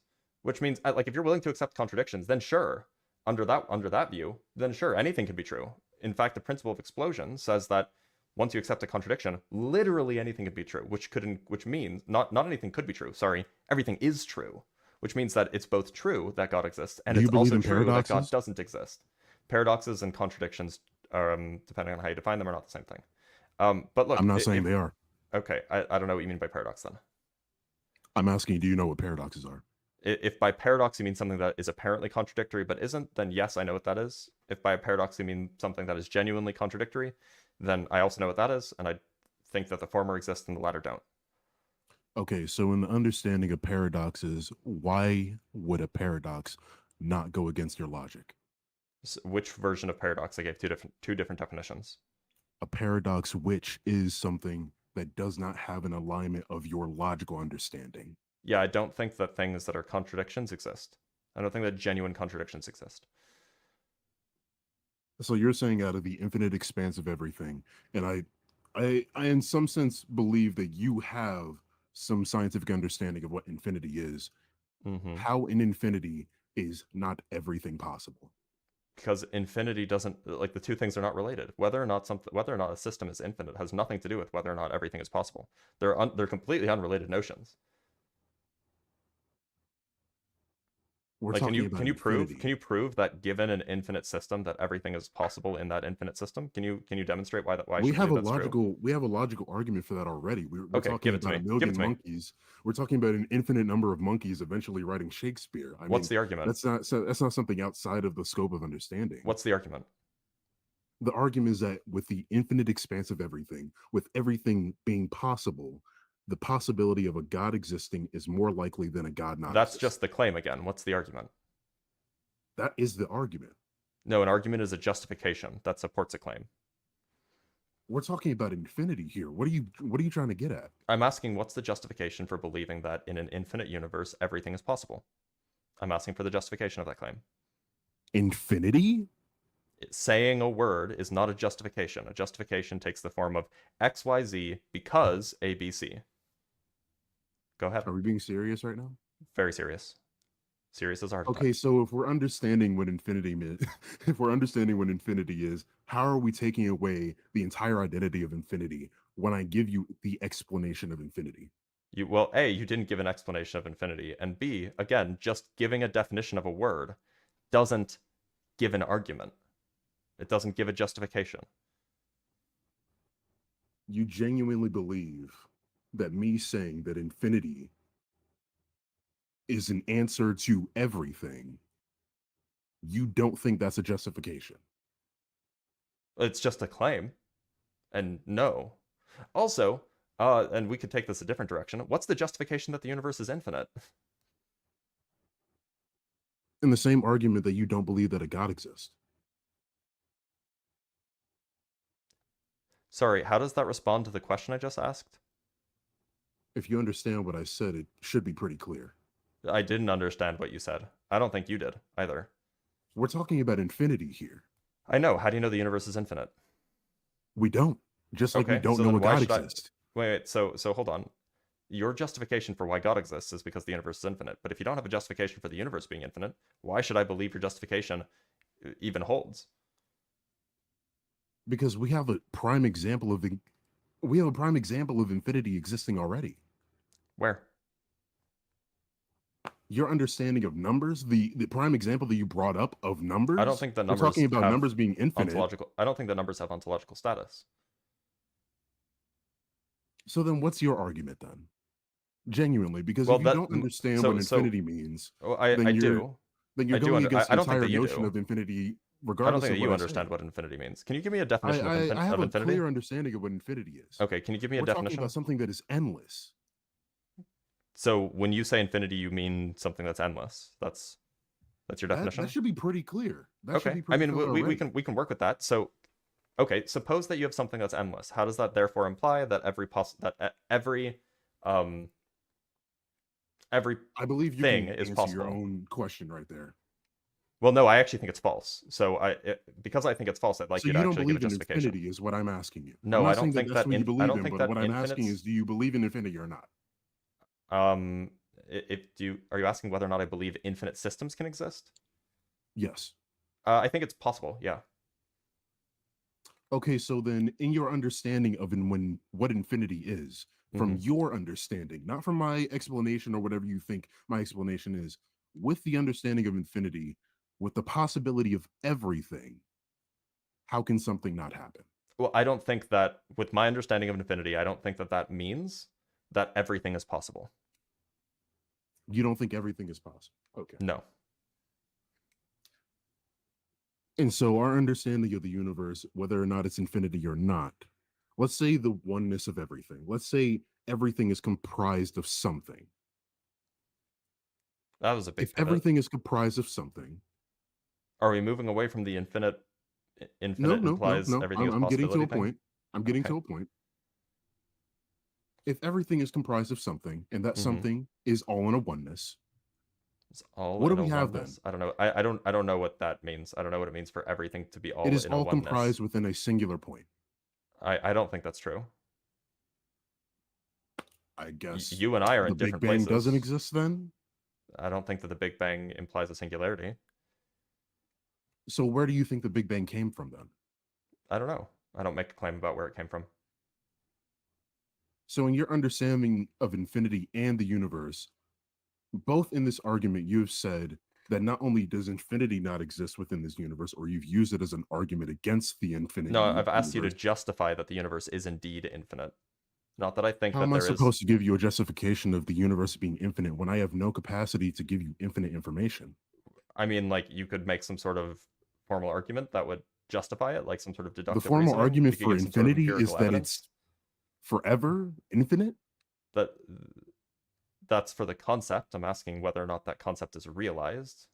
So you could give a formal argument for the realization of that notion being realized in our universe, which I'm agnostic about. Or you Wait, could so give you're an not an empirical argument. atheist, you're an agnostic? Well, no, I'm an agnostic towards whether the universe is infinite. I'm an atheist towards God. So then what's the actual argument then? Because now you're changing it. Not changing anything. I've been an agnostic You towards just claimed whether that or you not were the an universe is agnostic towards the infinite. universe. I'm agnostic towards the universe being infinitely large. But that has nothing to do with my position on whether I'm a theist Are or you an sure what atheist. agnostic actually means? Agnostic means that you do not take a firm position. Yes, I am sure. Okay, so in the understanding of what agnostic means, how do you claim to be an atheist? I'm agnostic towards a certain claim, namely that the universe is infinite in extent, meaning that I do not take a firm position on whether the universe is infinitely large or not. I'm an atheist in the sense of, what everybody means when they say atheist. They do not believe in a God. These are two separate Do claims. you not believe in a corporeal God, a theological God that's sitting in the sky somewhere that's making judgments? I don't believe in a notion of and I defined this right at the beginning. I don't believe in a being that is supernatural in some sense, whatever sense you prefer, and is responsible for sustaining or creating or, manifesting physical reality in one way or another. I do not believe in that thing. Okay, and so your understanding of God, whatever that may actually be, you're saying that out of the infinite expanse of everything, or the non-infinite expanse of everything, whatever the universe may be made out of, what would you consider that oneness? What would you I consider don't the think that there universe is a in of one. itself? I don't know what you mean by that oneness. The collection of everything. Yeah, I have a word for that. It's called the universe. Okay, so how would you not consider the universe a god in a sense? I wouldn't call the universe supernatural. I wouldn't say that it makes sense that the universe Nobody is said anything responsible about for. supernatural. That was part of the definition, yeah, that I gave. God, in my understanding of what God is to be, or the whatever religious text they decide to, whatever bullshit they have an idea of, whatever it is, the oneness of everything, that is what God is in many beliefs. So in the Okay. oneness of everything, with everything being made of the same thing, how would you not consider the universe God?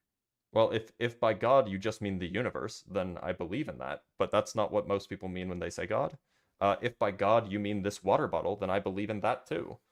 But that's just not what most people mean. I'm using God in like a pretty common way that's understood by people who speak English. If you mean something else entirely, that's fine. That's why I asked you to define what you mean by God, which you never did, up until now anyway. And when I said, by the way, when I first brought you on and I told you what I mean by God, and I asked if you believe in that thing, you said yes. So it sounds like you just lied to me. No. So do you believe in a supernatural being that is responsible for creating or sustaining the universe? I've been pretty clear already that with the infinite expanse of everything, with my understanding of how the universe is infinite in nature, we're talking about the possibility of a God existing or not existing. The possibility And when you is, say God, do you mean the description that I gave? I mean, whatever description you want to give it. At this Okay. point, like Right. So it seems you like do you want to believe take the that that argument thing to somewhere exists. else, but I'm giving you a pretty clear understanding of what it is. Well, it's as clear as mud. Like the You clarity can that you've consider it offered clear as mud or regarding. not. I've had plenty of individuals have this same exact conversation, and you're the only person that I've seen take this conversation somewhere else. I'm also probably the only individual that you've spoken with that actually has a degree in mathematics that understands infinity Oh, pretty that's well. interesting. That's very interesting. Because at That would this be my point, it's almost guess. as if you're insulting somebody. I wasn't insulting you. I was just talking about the people that you've spoken with. You Degrees said in my mathematics are conversation quite was clear rare. as mud. Yeah, it was. That was a description of the conversation, not of you. You don't even see what you're doing. We're having a conversation about infinity, and you're over here talking about something else completely. Well, we were You've trying taken to the have a conversation conversation somewhere about else infinity. like, at least 3 or 4 times. So I've brought up other examples as a way to illustrate my point that just because something's infinite doesn't mean that everything is possible, and furthermore, that it's not even clear that the universe is infinite. You seem to have trouble understanding both of those. No, there's no trouble understanding. I've been Okay, pretty clear. so do you agree that just because something is infinite doesn't mean that everything is possible? That would contradict infinity. No, it wouldn't. We could just Yes, go it look at the would. definition of infinity, and it would say nothing about whether or not everything is possible. The idea of infinity is that everything. All right, I mean, hold on. that's pretty clear. We're just looking up the definition of infinity now. So Endless, noun, the endless? state Are we or quality serious? of being infinite, and then in mathematics, it's a number greater than any assignable quantity or countable number. Now, the first definition is probably what you're using because you're talking about the universe and not like some mathematical thing. So let's look up the definition of infinite, which was used in that definition. So infinite is limitless or endless in space, extent, or size, impossible to measure or calculate. It says nothing about whether things are possible or not. Are we serious right now? Are we Your serious incredulity right is now? not an argument. So where in the description, where in any definition of infinity, You just gave an does it say exact anything about description of what possibility? infinity is, and you're still going around Yeah, the and it point. says nothing about possibility in it. Because why would a possibility need to be brought up within the infinite expanse of everything? So If we're to be talking about clear, infinity, we're talking about everything. you said that the property of infinity, these aren't exactly your words, but it was roughly your words. You said that the very notion of infinity is what makes it so that everything within it is possible. Now, or sorry, that everything is possible within it. Now, that sounded like you were making an analytical argument, meaning that it comes from the definition of the word. I just looked up the definition of the word, and it says nothing to do with possibility, meaning that you're making not an analytic argument, but you're making some other kind of argument, some other sort of inference. I'm making So a if you want to logical make argument. if you want to make the argument, if you want to lay out the deduction that you can use to establish that in an infinite system everything is possible, well, go ahead. But it's not enough to just say it's infinite. You actually have to give some substance.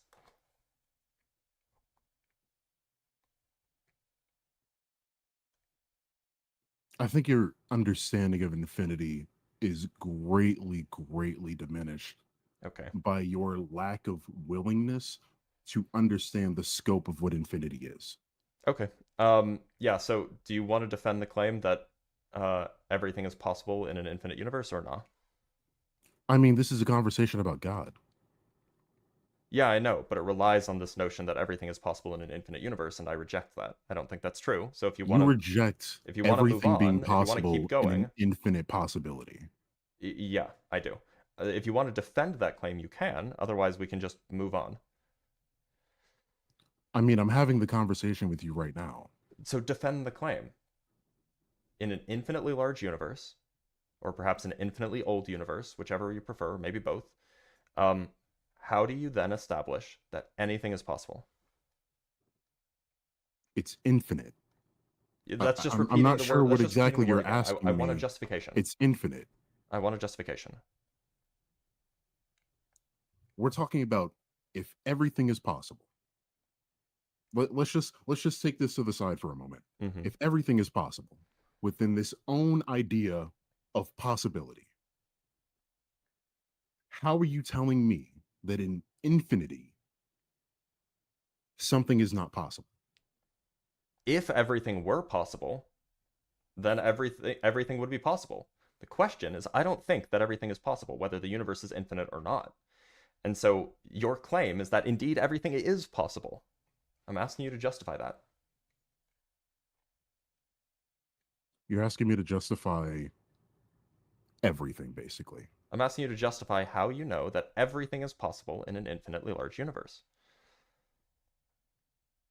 With infinite space, with infinite amount of time, we're talking about everything possibly happening. Not everything possibly How could it happening. possibly not happen? So how do you know that everything could possibly happen? Because we're talking about infinite space and infinite expanse and infinite time. Okay, so could it ever be the case that you could arrange 8 stars? Let's use a specific example. Let's say, so in an infinitely large universe, let's say that you have 8 stars. Is it ever possible that those 8 stars exactly form the vertices of a cube, while also actually that's a terrible example. 4 stars form the vertices. No, 8 stars which all lie on a square. So imagine that, like, in this background here, imagine that you had like 8 stars that were aligned so that they all made a square. Is it possible that you could have 8 stars that lie in a square while at the same time the same stars also lie on a circle? Is that possible? In a universe with the infinite possibility of everything, the possibility that the laws of physics work in a way that I have no understanding of, yes, there is a possibility that could happen. I'm not saying that is a yes or no question. I'm not saying that's a yes or no answer. I'm saying that in the possibility, yes, that could happen. Okay, I think that that's just a straight falsehood. I think that's just a straight contradiction. So, um, How is it a contradiction? We're talking about infinity. yeah. So you're saying so a square is defined as a figure formed of 4 equal sides with right angles between them. So if you have 8 points that lie on a square, and they lie at different places in particular, then those 8 points have to lie on a particular figure. They have to be such that, depending on how they're distributed, there must be certain angles between them and so on. On the other hand, if those 8 points were to lie on a circle, that would mean that they're equidistant from some central point. But if you have 8 points lying on a square, they can't all be equidistant from some central point. So it seems like you have something that is both true and false at the same time, and I Yes, take those and to we be would things call that that are a not paradox. possible. No, we would call that a contradiction. And it sounds like you believe in contradictions, and I think that's absurd. I believe it's absurd to take the infinite possibility of everything and think that something isn't possible. Are you familiar with the So I guess principle of we explosion? have our own argument for it. Are you familiar with the principle of explosion? In what way? It's a logical principle. The principal understanding of explosion? Is that what you're saying? It's called the principle of explosion. It's the name of a quantity, or it's the name of a concept. By all means, please explain. Okay. The principle of explosion tells you that from a contradiction you can derive anything. So we can actually lay this out explicitly using symbolic logic. If you say that P is true and P is also not true at the same time, which is what you're affirming that contradictions are true, then that means that in particular P is true. It also means that, and so if P is true, then that means that P or some other thing, say God not existing, is true. So let's be a little bit more explicit. Let's say that a thing can be a square and not a square at the same time, right? So a thing is a square and a thing is not a square. Well, that means that the thing is a square, right? And that means that the thing is a square or God isn't real. Inclusive or here, not exclusive or. And because the thing is a square, the whole thing is true. So it's true that a thing is a square or God is not real. But because the thing is not a square, that must mean that the other part of the inclusive or must be true if the whole thing was true, which means that God is not real. So from this notion that a thing can be a square while also not being a square at the same time in the same way, that implies that God is not real, actually. Surely you agree with that, right? No. Oh, okay. Which part do you disagree with? I disagree with the fact that we're over here sitting talking about shapes in size when we're talking about God. It's a complete argument. Okay, so against which that premise doesn't exist. which premise did you not like? So I can lay it out for you explicitly. Argument about squares, right? So 8 points on a square. it can apply to anything, any true contradiction that you affirm. So P. So if we affirm a true contradiction, you are affirming P and not P simultaneously. That implies in particular that P is true. It also implies in particular that not P is true. Now from the second premise that P is true, that implies that P or Q is true. And from the third premise, that it follows that Q is true. Now you can replace P with square, you can replace Q with God, and you get a you get that Q, which is just some unrelated thing. In particular, Q could be God is not real. Q could be elephants have 6 legs. Q could be whatever you want. That is a true statement, given that you affirm contradictions. So let me ask you this then. Going back to the argument of God, with the actual conversation of what it looks like for a God to exist. Let me get another clear understanding of what you mean by God. So I just want a clear understanding of what you mean by God. So I've given it to you now 2 times.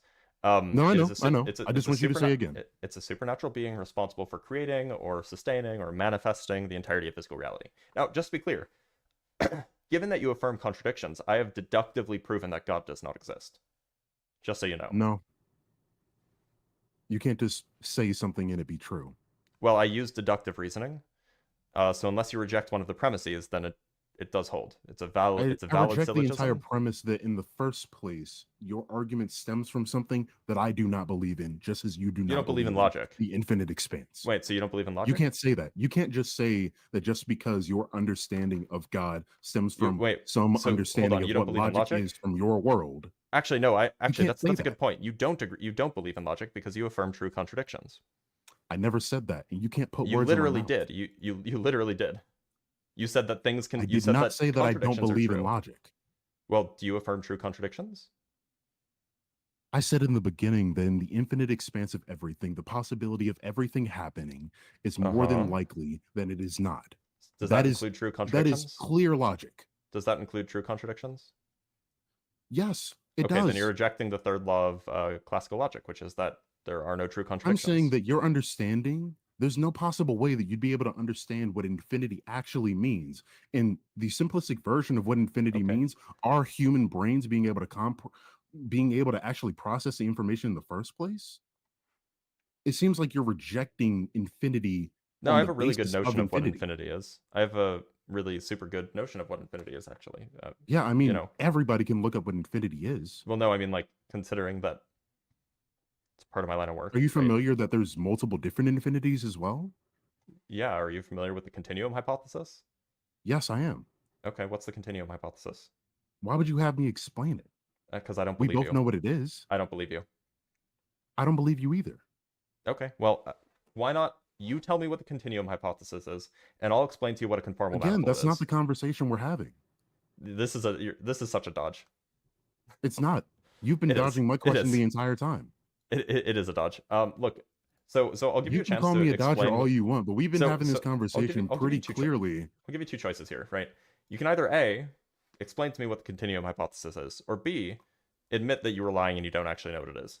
I'm not going to admit to anything because you're not going to force me within this questioning idea. C is that I'm going to kick you, which I just did, by the way. Hey, by the way, if you're watching and you like this for some reason, make sure to like the live. Make sure to share it around, whether you're watching on TikTok or on YouTube. Yeah, I mean, dude was clearly lying, and he doesn't know what infinity is, so I'm not so surprising. I'm not so surprised. I do have some super chats to go over, and then we can move on with the conversation. So we have from Nectu with the $5. Everything Blitz does is righteous. That's true. Actually, the fact that I kicked that guy was righteous. And then from Fears Interaction, we have the $20. Thank you so much, Fears Interaction. We have joined the late at 1 p.m., watched Blitz just sit and stare off screen in silence for like 2 minutes, realized I had the stream on mute. Still one of the better theist arguments for it. That's true. Good point. Yeah, so very good point. 8 out of 10. Will absolutely agree. All right, let's see if we can talk to a theist who actually has an argument. All right, let's talk to Sons of Tarkata. Sons of Tarkata. Hi there. Hi. How old are you? I'm 34. All right, and what god do you believe in? I am a Muslim. Okay. So what is the most compelling reason you could give me that would make me want to believe what you believe? Or do you mind if I just ask you, are you a scientist? Yeah. Okay, cool. I wanted to ask you because I would like to ask a scientist this question. Is it related to the topic? Yes, it is, yeah. Okay. Is there, in regards to science, is there a theory or a reason why that scientists have put forward to explain why for most of human history we've been theists? Like why do we believe in a god or a pantheon of gods? Like what is there an explanation for this behavior in science? Maybe. I'm not a evolutionary psychologist or something, so I wouldn't have the answer for you. Okay, because I was under the impression that it's believed by some that belief and religion is actually a product of evolution, that it serves a purpose in regards to our survival. Yeah, absolutely could. So would is that not the answer there then, that we evolved to do this? Well, that doesn't make it true though, right? What is it that human beings evolved to do that is not true? Well, this might be an example. So it would just be the one example. I'm sure that there are other examples. Could you give me one? But I'm not an evolutionary biologist, right? Yeah, because I mean, I don't think there's anything that we have or do as a species that does not serve a purpose. It does not have a function, Yeah, right? okay. So for example, the belief that our actions are our own choices, the belief in free will, that seems pretty hardwired in. I don't think free will, like libertarian free will, exists. Um, so that would be another example. If you Mm. wanted one, I Because, guess. yeah, because in Islam there's a concept of the fitra, a natural disposition that humans have that is given to us by God, Hmm. that we naturally seek Him out and seek to worship Him. And I just found it interesting that within science there is an understanding that evolution is a product, a religion belief is a product of evolution. So it's like, it's kind of like, okay, well then this is what we do as a species. Well, yeah, I mean, I agree. Like it might even be true that part of human psychology is to believe in things unseen, but that doesn't like make the things that you believe true, right? Like Yeah. it's just not So super um yeah, I mean relevant. the issue here is that if it's a part of our biology or our neurology, whatever you want to say it, that it does serve a function for our species, right? It's a Yeah, product of maybe. evolution. Maybe. Or I mean, Um, it doesn't have to. Not all things that arise from an evolutionary process means that not everything that arises from an evolutionary process are things that are beneficial. They could just be neutral, for example, or they could have minor detriments, but they come with bigger upsides. Um, it's just a balancing act. Like, does having a certain trait, that trait might be some aspect of psychology that leads to us to believe in a god. Does that trait have more upside than downside? so I would think that, I mean, there are 8 billion humans on the planet. I mean, there have Mm-hmm. probably been trillions of humans that have existed over the hundreds of thousands of years. Um, I would think that since most human beings that have ever existed and that are on the planet right now have been theists, that's a hell of a lot of people that have By the way, been. I don't actually know that's true. I think that probably the most humans have been like animists of some kind prior to maybe 6,000 years ago or 7,000 years ago. Like Animists, what, as in yeah, spiritualists? as in like some sort of like there is a spirit in like everything. Like that seems to have been a more prevalent belief system amongst ancient humans prior to settling down in cities. I think some of the oldest like people that we've contacted in modern days, like within the 1800s, has been like the Aborigines of Australia and the Hmm. peoples of like the And I Hawaiian don't think Islands. so. So the indigenous people of Australia, they're not, as far as I know, they're not theist in any particular sense of the word. They're like animist. No, they believe in a creator. I don't think so, but I can double check. And just to, I Yeah. could be very wrong about this. Um, let's look up. Sorry, I'm just gonna look up. I know that they have something called the Dream Time, Yeah, yeah. um, but I don't know much more than that. So, Mm. I just want so I just want an actual description. Yeah, so it's a sacred spirituality. Um, there's the Dreamtime song lines and Aboriginal oral traditions. Um, they tell about the Aboriginal group's local landscape. They effectively layer the whole of the Australian continent's topography with cultural nuance and deeper meaning and empower select audience with the accumulated wisdom and knowledge of Australian Aboriginal ancestors back to time immemorial. Um, like this doesn't really sound like theism. They Yeah, talk can you about just ancestral beings. yeah, did Um, they can you just Google if they did they believe in a creator? yeah, sure. Yeah.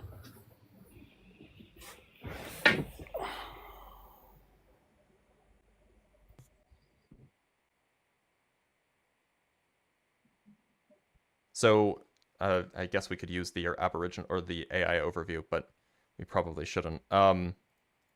So it looks like I'm on aboriginal.australia.com. Um, and it says that First Nations people believe that the Dreamtime was way, way back at the very beginning. The land and the people were created by spirits. They made the rivers, all of these things. It's believed that the spirits gave them their hunting tools and each tribe its land, their totems, and their dreaming. They believe that the entire world was made by their ancestors, way back in the very beginning of time. The Dreamtime, the ancestors made everything. So I don't know if you would call it theism. Yeah, Could, I mean when I've spoken, certainly, it's not anything at all like what you believe in. yeah, no, Um, it actually is. So Islam no, speaks it's about not. this. Yeah, if you How would is it at just, are you a all? Muslim? Are you a Muslim? I mean, I've talked with Muslim, like you're a monotheist. Like Yeah. this is as far from that as you can get. No, it's actually not at all. But I would, I mean, you're not a Muslim, so I would imagine, I mean, you wouldn't know anyway. But I Okay. mean, from what I've Googled here, I mean, just quickly, as we have discovered, each indigenous tribe or group may have its own version of the creation myth, which is what we see all throughout history. Yeah, all believe that humans and the natural world were created by ancestral and spiritual beings, or one being. So when I've spoken to Aborigines, I think I was having a conversation with someone that is from what is called the Aranda tribe. They said that different tribes do have slightly different creation myths, but his tribe did believe in a god of the sky, like a high being, a high creator. But I mean, this is also with the people of like the Maori people, and you know, you can go back to the Indians. They believed in Brahman. Like there's this understanding of the creator, and then you have all of these avatars, these manifestations that the creator takes to communicate with human beings. And Islam does talk about that. I don't. Maybe you should look into that. But So just to be clear, like I'm yeah. finding direct sources that like from people who studied like the indigenous people of Australia's spiritual traditions, and found that the words used to describe like creator, Mm. which I guess is Alt Jira, I'm probably horribly butchering that, is meant to be associated with past times or eternal, and not meant to be associated with God. Yeah, so when they say that, right, it's like even with the Hindus. If you go and talk to Hindus and they tell you about Brahman, our understanding from the West, because a lot of it does come off of the back of Christianity, Hmm. we kind of see them that they don't believe in our God, right? Well, But yeah, they if you don't. actually They don't share no, your but if you, beliefs. well, I mean, if you talk to Hindus, they tell me that they do. There's many Some overlap do, with some don't. Islam and the Abrahamic traditions.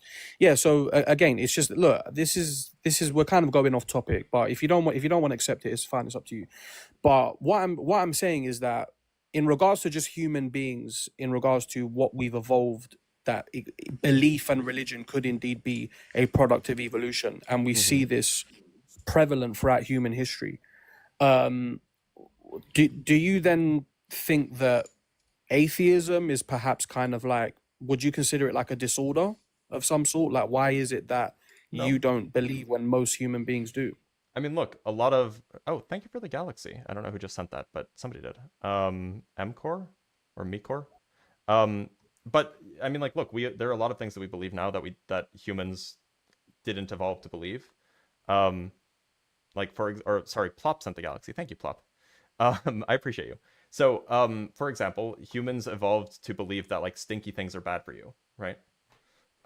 That's why we have like these kind of instinctual reflexes to avoid like bad smelling food. But we know now that that's actually not true.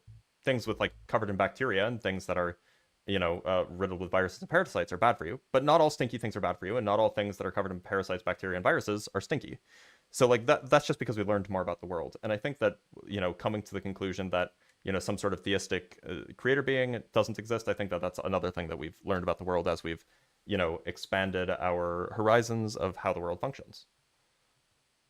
Right. So, I mean, okay, you give an example of food and bad smells. Okay, I mean, I guess so. Um, I mean, so what I'm saying is, right, is that, you know, human beings have always believed things. It's part of Hmm. how we discover things, right? Yeah, Like we our believe that belief. stinky food was bad for you. Yeah, we don't need to stay on the food. Part of what we do, our curiosity, that we come to so many scientific discoveries, is part of our belief that we aspire to uncover things, right? We're Sure. very curious creatures. Yeah, absolutely. So, human beings, for as far back as our observable history, believe in a creator, the spiritual realm, that our ancestors are still alive. These reoccurring themes Yeah, throughout spiritual globally stuff. amongst human Sure, beings. absolutely. Yeah. So, that once upon a time, if you looked into a room you know, going back to the 1500s, 1400s, whatever, there was once upon a time where if you looked into an empty room as a human being, you would have said there is nothing in this room. Yep. But now with modern, you know, scientific inventions, we know that there is never really nothing in an empty room. It's just to the Sure, naked there's eye. air, you know, yeah, sure, Yeah, absolutely. there are atoms. Yeah, so And so actually you're just, it sounds like you're agreeing with me that like you know, just because humans might have some intuition that something is true, you know, you can do scientific investigation, you can learn about the world, you can think about it in rigorous ways, and you can come to the conclusion that your intuition was wrong. And yeah, I mean, so that's what I take the God belief to be. I take it to be an intuition that there is some explanation for these things that we don't understand, and it just happens to be that that intuition is wrong. well, no. I mean, look, if you stood in an open valley and the wind blew on you, as a human being, you would understand that some force is acting upon you. You're encountering something physically, Mm-hmm. but you can't see it. But as a human being, you could theorize, I'm being pushed or touched by something. Well, Sure. now with scientific instruments, we can literally see oxygen, we can see air. So you know, you could. So as a human being, even going back centuries, you could have believed that there is probably everything is around me. I'm being touched by the sun or whatever. Sure. What So, does this but have to you do as with an individual, a God existing? you as an individual, you would say that until there are scientific instruments that are able to identify a creator, you're not going to believe in that Nope. that there is a God. It's not what I said. No, I mean, like, look, I understand that some conceptions of a god are kind of immune to scientific investigation, which should be make you kind of suspicious, but you know, fine, I can grant that. Well, we can use other forms of investigation too. We can use like purely philosophical arguments that use rigorous deductive reasoning or inductive reasoning. We could appeal to experience, right?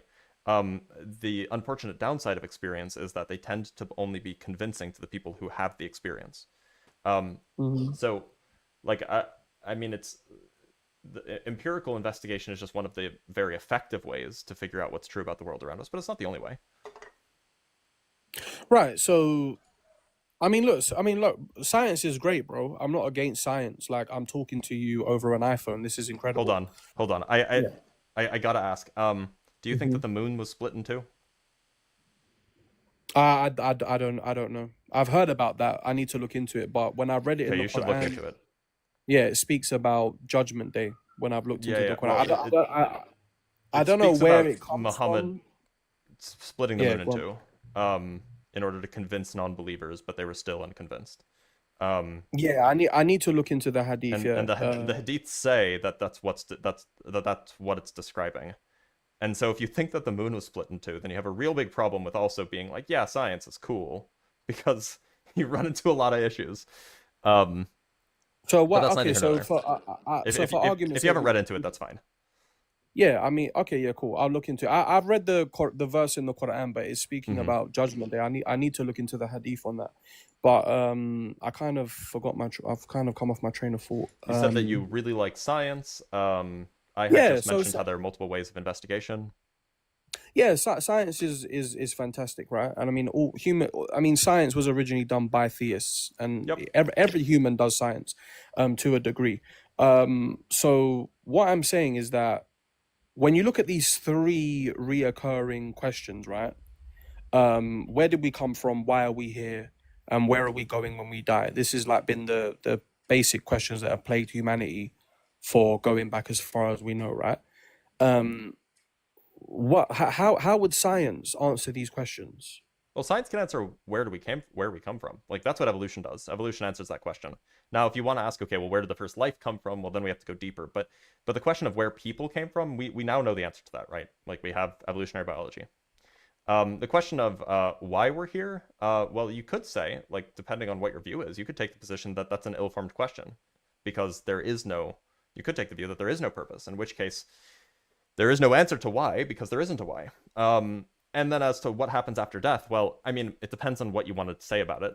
If you think that the human mental experience arises from the brain, then all you have to do is study what happens to human psychology when the brain ceases to function.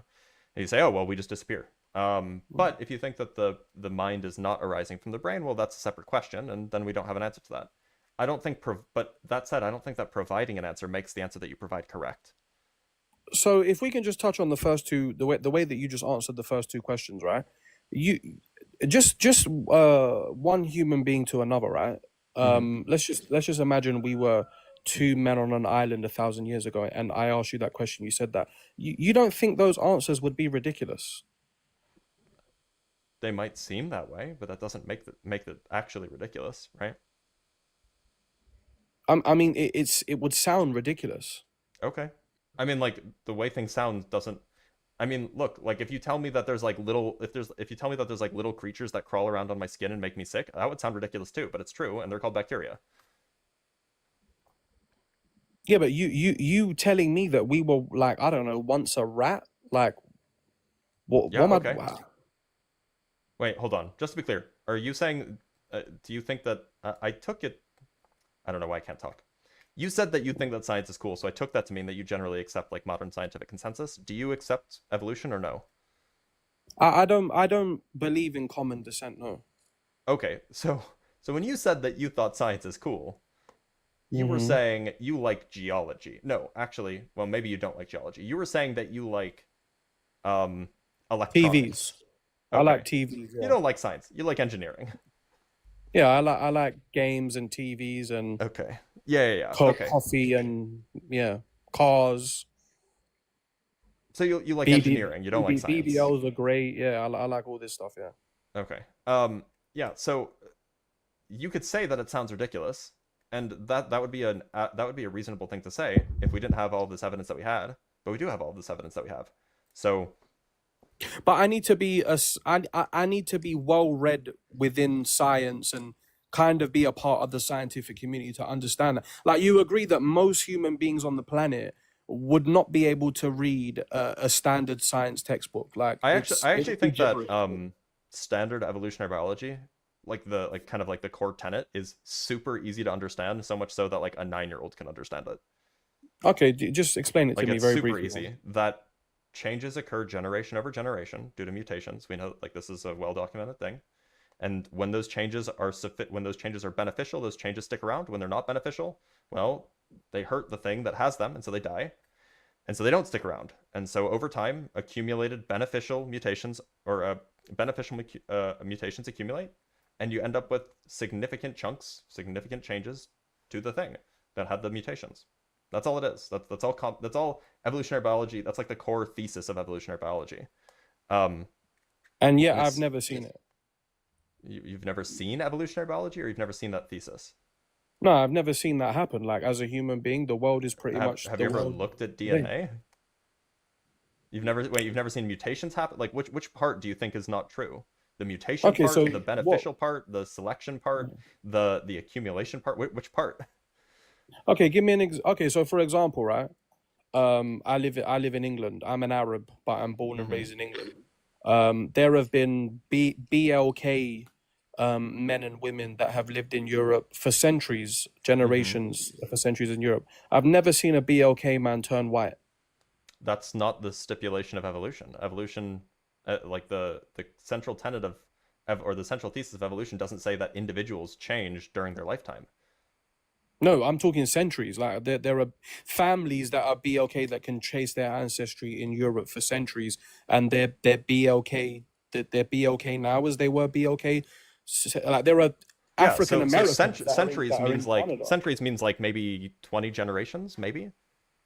Yeah. And in order to accumulate enough mutations, by the way, like albinos do exist, but that's beside the point. People with albinism, I should say.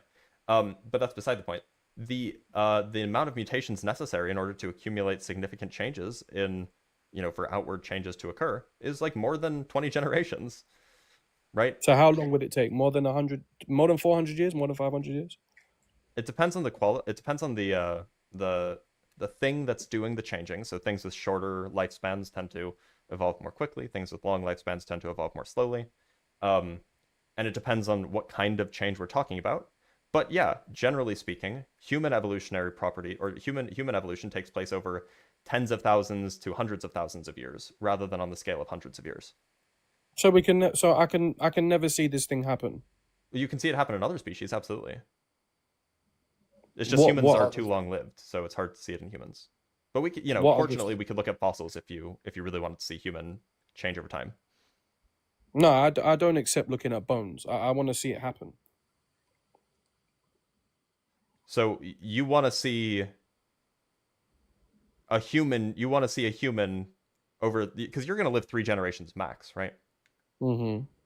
So you won't accept it unless you see somebody's grandparent be like have like I don't know, somebody's entire like all of their grandparents be black and then the grandchild be white. No, so you said that we know. Yeah. That's what you said, because right? we have a whole bunch of evidence in the form of DNA, in the form of fossils, in the form of the molecular clock, which is also uses DNA but in a different way. Comparative anatomy of existing creatures. Like there's a whole bunch of evidence that points this out as it's indeed the case that things evolve and those things. Yeah, so humans. I understand that certain people within the scientific community have accumulated data Mhm. that they say is evidence towards this theory, right? Mhm. But well, it's just evidence. Then it's not like we don't know. That's what we do in science. We accumulate enough evidence, and as the evidence gets better and better, we have more and more confidence that the theory is true. Right, but it's not And for sure. Like we don't know for sure. nothing is ever for sure in science. Well, that is we do have things that are for sure. Like what? Like my dad made me, and I made my sons, and they will make me grandchildren. That's not a scientific claim. That's not like a scientific theory. That's fact. That's fact. That's an observation. That's not so. When I say that we never have certainty in science, what I'm saying is that we never like can definitively prove some scientific theory, right? You're just saying that there's an observation. Now, by the way, you have no way of knowing that you will give birth to a human until you do, of course. That's ridiculous. Oh, well, how do you know?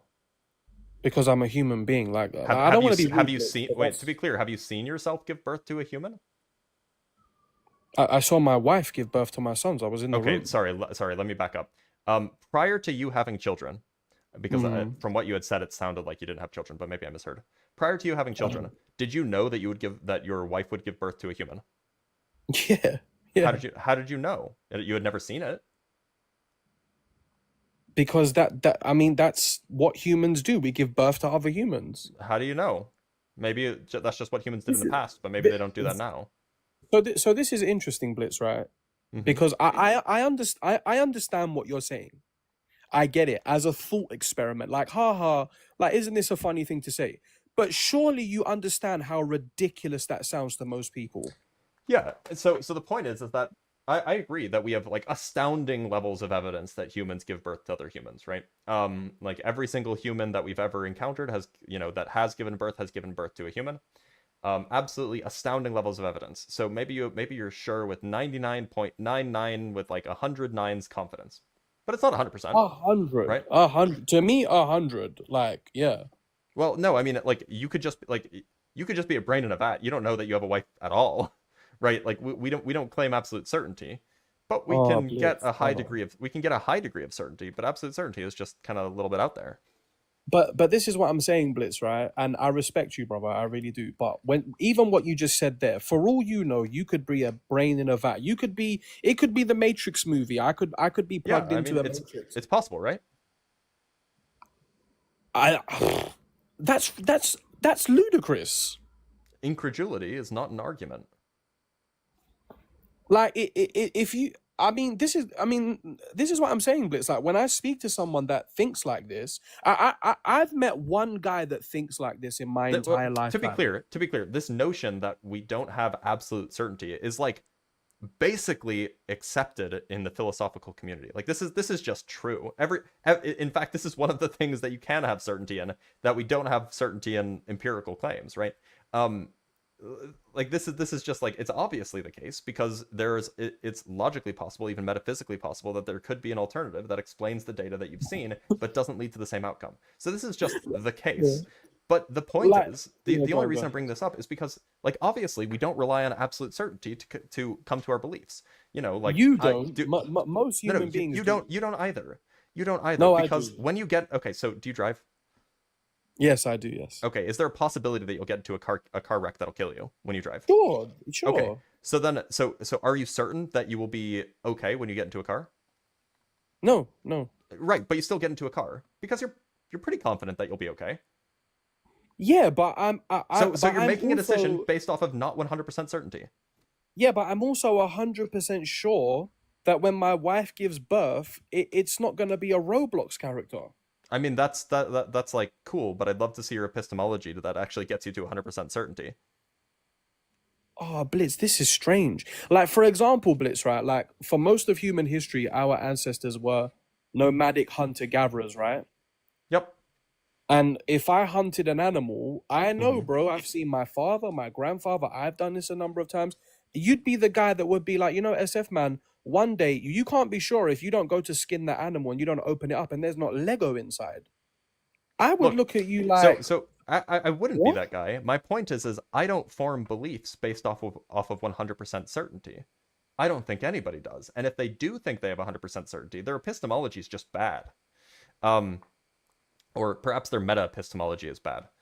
The point is that I'm comfortable forming beliefs based off of a high degree but not absolute certainty. And that I don't think So, that that's an issue. That's how most so if people I form if I beliefs. asked you the question that there are estimated 8 billion people on the planet, if I asked you the question that if every woman on the planet today gave birth, bared offspring, it would 100% be a human being. You would say that I can't say that. Yeah, of course. But like, look, Sons of Takata, have you been to Hmm. Australia? I want to go. I've never been there. Okay, how do you know Australia exists? I've seen it. In pictures, right? Pictures, FaceTime, Right. videos, yeah. So, but like, and so would you say that you have 100% certainty that Australia exists? Yes, I do, yeah. Okay. Now, would you say that 100% certainty means that it is not possible that Australia could fail to exist? Yeah, I would say it's 100% possible that it is there with 100% Okay. certainty. So that means that you're saying that it is impossible, that it was all an elaborate ruse trying to trick you into believing that Australia exists. Correct. Okay. Um, what's the impossibility of that? Why is that impossible? Because it's impossible. I've seen Australia. I Well, mean, a that's better what you would question. say. You would say that you've Okay. seen Australia if it was all an elaborate ruse, right? Okay, allow me to say this because I understand what you're saying, but as a human being, Mm-hmm. I can say with 100% certainty that if I got up and started to walk, if I hit a large body of water and I traverse that body of water, I would eventually once again come into contact with another mass of land. If I traverse that body of water unabashed, I would hit land at some point eventually again, right? Well, That's I mean, that's not even what, true, by the way. no, of course it is. There, If there if are I put you routes, on a there are boat, routes that you can take that will never intersect land, right? if I just put you in a straight direction, Yeah. right, and you traversed a body of water in a straight direction, you will at some point touch land I, again, I don't actually think right? that that's true. Yeah, I think that there are oh, actually there might not be because of Panama. Or maybe I'd have to check. I mean, like it's a so like clearly you could imagine that like if there was an ocean that covered more than half the world, um, then you can I'm make just like a talking circle. fact. I'm just talking fact. I don't Right, want to right. talk So I imaginary. mean, this I'm is an saying that, empirical fact yeah. that we could figure out. We could figure out whether there are any like straight line paths that just take you around the world without touching land. That Okay, might so be the look, case. if I took you But to Dover in it's England and it's I neither said it's and neither here nor I there. The point okay. is that I just if want to you're saying finish you just this one point. It will go take ahead. 10 seconds. So if I put you at Dover and told you cross this body of water in that direction, you will Mm-hmm. eventually hit France. That would be another landmass, right? One landmass to another once you traverse this body of water. Sure. No human being would say that that is impossible. Yes, that is going to happen. But what you're saying is that I share a common ancestor with a chimp. Mm-hmm. That once upon a time, Homo sapiens, bipedal hominids, did not exist. Mm-hmm. We were another species, and when you keep on going back, we were a four-legged creature. And when you Mm-hmm. keep going back, we would have gone into the ocean. Mm-hmm. That is absurd. It's a ludicrous claim. Yeah, okay. Look, I understand that things can sound absurd if you aren't familiar with the evidence, right? But things that sound absurd when presented, if you have an absurd claim, but that absurd claim has an astounding amount of evidence, it's no longer absurd. Most people are unaware of this evidence.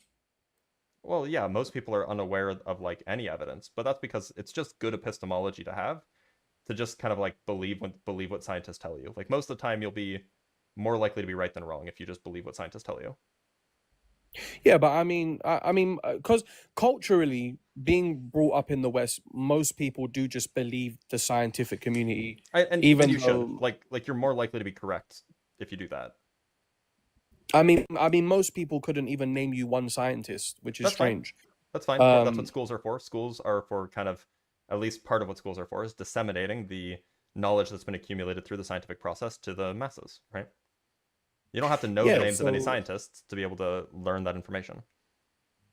yeah, so I mean, it's like that's what I like. That's what I like science for. I want to know that my pew pew doesn't jam when I use it, or when I get into a car, it doesn't explode. Yeah, But when look, but when look, people start telling you that, yeah, so look, the point is there's like two separate points. One, um, there is an overwhelming amount of evidence, which evidence never proves anything, but it can give you a high degree of certainty.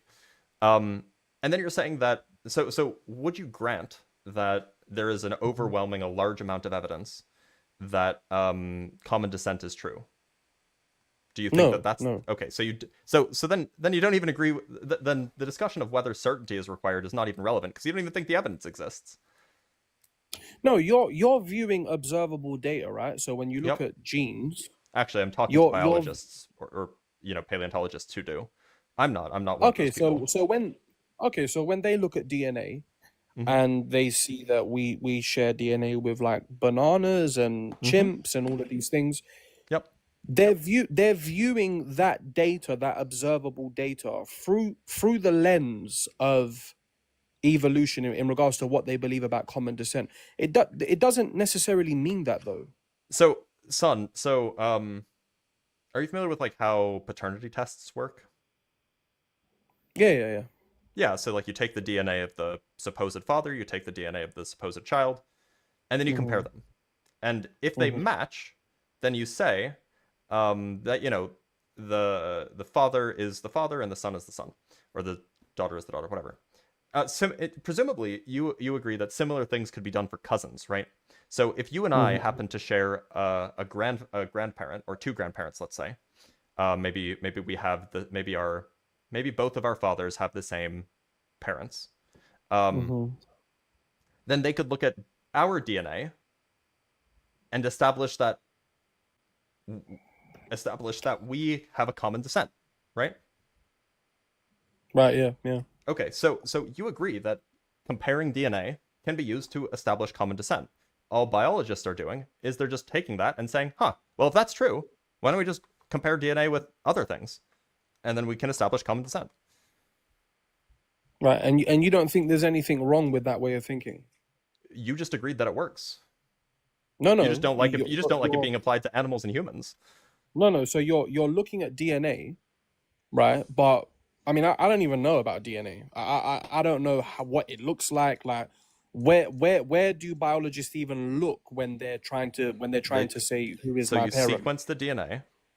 This is Hmm. something that we can do now. We can just take somebody's DNA and we can just figure out the chain of A, C, G, and T's that form the Hmm. entirety of your genome, and then you can compare it with the genome of something else and see which parts match up, which parts don't match up. And for example, if you have like a match of like 50%, if like the 50% of the sequences align with some other organism's DNA, then that Hmm. would mean that that one of you is the father or mother of the other. Right. And By the way, you did this. no biology. Well, okay, so I actually have had my DNA sequenced, to for ancestry.com reasons because that's always fun. Um, but I have not done DNA sequencing. But again, I think that it's generally good epistemology to believe what experts in their field tell you about their field because they are more likely to be right about it than you are. But I can't do it myself. Like, You how would could, I you would go? just have to go to school for it. There's Right. nothing like stopping you besides your own will to actually go to school and learn how to do it. Right. Right. Right. Well, look, Blitz. Believe in God because most human beings do. Okay. I mean, that's You pretty know, non-compelling. life is a human experience, and you should have that experience. I have the experience of life. You know, I can't. There's no telescope, bro, and show you like God. Like, I'm sorry, but it's just not gonna happen. Yeah, well, that's exactly what you'd expect if there was no God. No, there's many things we can't see, and we probably Yeah? never will see. But it doesn't mean they're not out there. Yeah, but the fact that Like, there are things it that would we be like can if see I- and we can understand the world around us by looking at those things can lead us to conclusions like the moon was never split in two, for example. You believe in what So- you can see. Yeah. Okay, but I mean, before I go, do you want to discuss the moon thing? We don't have to, because I know that you haven't read much about it. So feel free to read about it, and then we can talk about it at a later date. Okay, but before I go, if it was like, if it is in my traditions of hadiths, I mean, as a Sunni, I would have to believe it. What would be your issue? Well, it didn't happen. So, How? Why? How? well, so if it did happen, it would have been visible to everybody who could see the moon at the time. Mm-hmm. And because of where you know, Arabia is situated, you can figure that either the Europeans or the Chinese would have been able to see the moon during that time. Both of whom, during this time period, were recording strange astronomical things. And so if they saw the moon splitting, we would have records of it, but we don't. Right. So you're saying that 1,400 years ago, when it was nighttime in Arabia, that It would have been nighttime either in China or in Europe, right? I mean, Muhammad was in Saudi Arabia. Like, do you know where it would have been nighttime as well? Well, so it would have either been nighttime in Europe or in China. Okay. It depends on what time of day it So- was, of course. Like if it was like early Yeah. nighttime, then it would have been nighttime in China. If it was midnight time, then it would have been nighttime in China and Europe. And if it was late nighttime, then it would have been China. It would have been nighttime in Europe only. Okay, so let's just say Europe, for example. Okay, yeah, 1,400 Europeans were recording years ago. astronomical things and have been for like 2,000 years. So we would have Okay, so we would have had we would have had records from like hundreds of different people groups saying, "Hey, why did the moon do that thing?" Right? Right. So, I mean, could it have been a possibility that they just didn't record it, or that no one saw it? I mean, even Why now, would no one today, why would no one have seen it? Everybody would have been able to see the moon. Okay, so this year, Mm-hmm. when it's been nighttime, how many times have you personally looked up at the moon? Whenever I'm outside, I usually look at the moon. But like, keep in mind that ancient peoples looked at the sky significantly more often than modern people do, because they looked at the sky for portents. They looked at the sky for the signs of what's to come. They looked at the sky because it was more interesting than looking at the ground at nighttime. So like, yeah, like lots of people spent their time, like there were royal astronomers and shit. Like this was like a thing. Yeah, that's a good point. I mean, then they would use the sky to navigate and stuff to seas. That is a good point. So I would just look into the hadiths, because it is very unusual that if that happened, that nobody else wrote anything about it. Right. So, I mean, It's what just does like that have to do with God, though? Well, I mean, if you find one problem in the Quran, then the whole thing falls apart, right? No, I mean, that's a hadith. It's not. I've No. looked in the Quran, it's The not- moon splitting is not a hadith. That's in the text. The hadiths say, yeah, that's what the text means. No, I mean, in the Quran, it says wal asr. It speaks of Judgment Day. That Well, the it moon also is going no. to. It says, like, I can pull it up, but like it explicitly speaks of the moon splitting. And then if you go look into the hadiths, it says, oh yeah, this was a miracle performed by Muhammad that, XYZ. So this is not No, something, Muhammad did it. It's not a miracle. when I like, you can go look at the text, but this is saying that like this was a thing that like Muhammad invoked, and of course Allah made it happen. You can go look at the text yourself, but the point is this is describing something that happened during Allah's lifetime in the presence of others. Right. So this is not just like, oh, it will happen in the future, or it did happen in the distant past. Like this is something that it's saying, yes, this happened during Muhammad's lifetime. Right. And in regards to the last point, because we didn't even touch on it, but you don't believe in an afterlife either. No, I don't.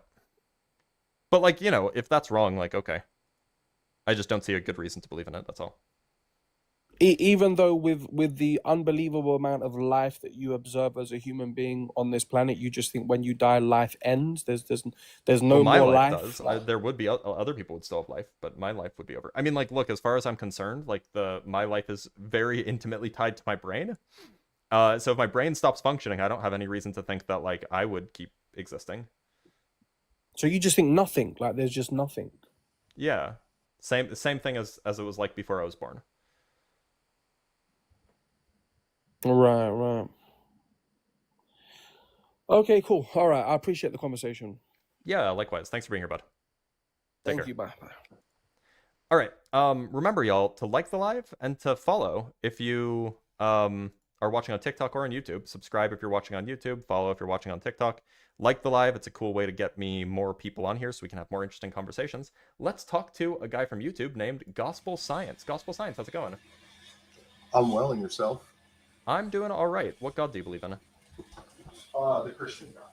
Okay. What would you say is like the most compelling reason that you could give me that like would make me believe that? So first, I wanted to ask: are you? Do you know what an ontological argument is? Yeah. Could you just tell me what one is real quick, just so I know? I mean, there's like a whole bunch of different ones, but there's like the modal ontological argument, which argues from necessity.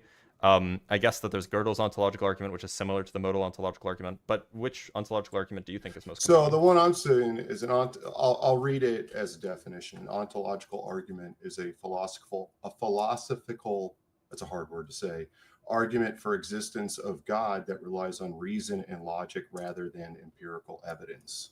Well, I mean, I don't think that's. I think that's too broad. I think there are other reason-based. There are other reason-based arguments for God. It starts with a definition of God and attempts to deduce God's existence from that definition. Yeah, essentially, it argues that the very concept of God as a perfect being necessitates God's existence. Yeah, sure. So that's a fair definition. If you're just saying it's a philosophical argument that deduces God's existence, I think that's too broad. But sure. So do you have a particular argument that you'd like to make? Yeah, I'm getting to it. Okay. So a lot of famous scientists throughout, history have cited ontological arguments as their belief in God, especially like Albert Einstein. Wait, Albert Einstein didn't believe in God. Albert Einstein most certainly believed in God. He famously is quoted saying that the earth, there's too much beauty in the world for there not to be a creator. Hold on. Albert Einstein explicitly said he's not a theist. You want to just Google it real quick? Yeah. Because if you read Michio Kaku's book, on Einstein, Einstein's Physics is what it's called, I believe. Even he in there says that. Not that he was a Christian, but he believed in God. He believed in a creator. Also, Max Planck is another one. Michael Faraday, Nicholas. But anyway, so all of these folks, all of these scientists. So just to be clear, I'm reading now. So Einstein expressed his skepticism regarding the existence of a personal God, often describing this view as naive and childlike. In a 1947 letter, he stated that, quote, "It seems to me that the idea of a personal God is an anthropological concept which I cannot take seriously." He also comments on pantheism. That's not clear at all. Well, so if you just simply Google, was Einstein an atheist? AI overview says no. Albert Einstein was not an atheist. Well, he rejected. So he believed in Spinoza's God. Do you know what Spinoza's God is? Well, he believed in a creator. That's what I'm saying. I don't care who the God is that he believed in. He certainly did. Okay, can you find a quote of him saying that? Kaku? Yes, I'm saying that Michio Kaku got it wrong. Yeah. Can you find a quote of him saying that he believes in a creator? Creator. Well, I mean, he's not atheist. What does that mean to you? So him believing in Spinoza's God makes his position on God equivalent to mine. He just calls nature God. But that's the creator, right? Nature would be the creator. No, I wouldn't say that nature's a creator. That doesn't really make sense. You wouldn't, but he. Okay, so anyways, if you just simply in fact, Google, here's a quote. Atheist, So here's a quote from Einstein. I've repeatedly said that in my opinion, the idea of a personal God is a childlike one. You may call me agnostic, but I do not share the crusading spirit of the professional atheist, whose fervor is mostly due to a painful act of liberation from the fetters of religious indoctrination received in use. So he explicitly says that he was an agnostic, perhaps, and he doesn't like being called an atheist because, of what the vibe of atheism is. If you simply go to famousscientist.org, right? famousscientist.org. Do you have a quote for me? And, well, there's a section in there, 25 famous scientists who believed in God. Okay, do you have a quote for me? Okay. Yeah, 1 second. Too much beauty in the world. If I'm not mistaken, this was the quote. The most beautiful thing is mysterious. Well, I mean, that's if you want to say that Michio Kaku is wrong. Famous I'm just quoting Einstein. Einstein himself said he was an agnostic. But what I'm saying, I'm sorting Michio Kaku's book. I'm citing Einstein's words himself. Well, but that could be an individual word taken out of context. This is in a letter. famousscientist.org. Okay, but that's fine. So there's a famous letter that Einstein wrote to a man named Berkowitz, where he was elucidating on his religious. Okay, beliefs. listen. If you want, I'll accept your claim. I'll accept your claim. Agnostic. If you want to say that Einstein didn't believe in a creator, then we're just going to have to agree to disagree. Okay, I've you should just go read his letter to Einstein. Berkowitz. You should go read his letter to Berkowitz. Fine. That's fine. But there are enough scientists out there who have researched Einstein that. Wait, why don't you just go read his work? Okay, I don't have to. Like, okay, so you mean Einstein? Einstein. Yeah. I've read enough about Einstein. Go read Einstein's letter. That he believed in a creator. Go read his letter to Berkowitz. So okay, so you're not going to read him saying that he's agnostic. Well, agnostic means you believe in a creator. You just haven't picked one yet. What are you talking about? That's not what agnostic means. What is agnostic? Agnostic means that you don't take a position. Exactly, on a creator. Someone who believes in the existence of God but hasn't necessarily picked one. No. Agnostic means that you don't believe in a God. You also don't not believe in a God. You just do not take the position of whether a God exists or not. Like, that's what agnostic means. Somebody who's on the fence. They don't believe in a God. They also don't not believe in a God. They're on the fence. And he did say that he, in his younger years, he said he believed in Spinoza's God, which if you go read what Spinoza wrote, is just equivalent to atheism. But anyway, that seems super irrelevant. Appealing to scientists and their beliefs. Again, if you want to argue that he was not a theist. That he didn't believe in a creator. I mean, you can argue that. I mean, you're wrong, but you can argue that. So, you should find a quote of him saying that he believes in a creator. If not, otherwise, I don't know, man. Would you believe though? So, well, my point wasn't necessarily that. My point is that scientists who do believe in God have always used the ontological argument, because at some point you have to accept that you aren't going to always have physical evidence of something, but you can logically deduce something, right? Well, hold on. So it's just not clear that all theists or all scientific theists theistic scientists have used an ontological argument.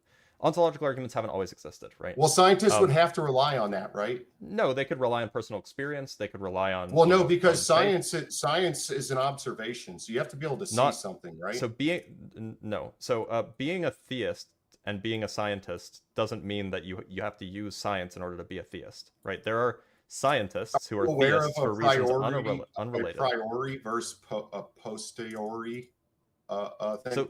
So there are scientists who are scientists because of personal experiences that they've had. Has nothing to do with... In fact, I've spoken with a lot of these people. They say, yeah, I can't explain it, but I've had this personal experience, and so I believe. And I also think that science works. Yeah, so and that has nothing to do with the ontological argument. So, wait, say that again. It has nothing to do with the ontological argument.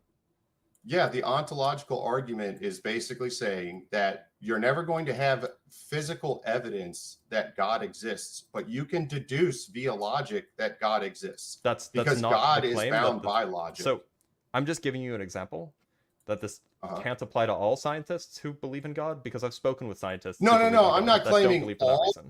I'm not claiming all of them that believe in God use the ontological argument. I'm saying I could give you a list, but you would deny it, obviously. Well, no, I mean, that's fine. Like, I'm sure that some scientists who believe in God believed in God for ontological reasons. That's fine. Do you want to give me the argument? Yeah, because that you think because in science, you need the thing, right?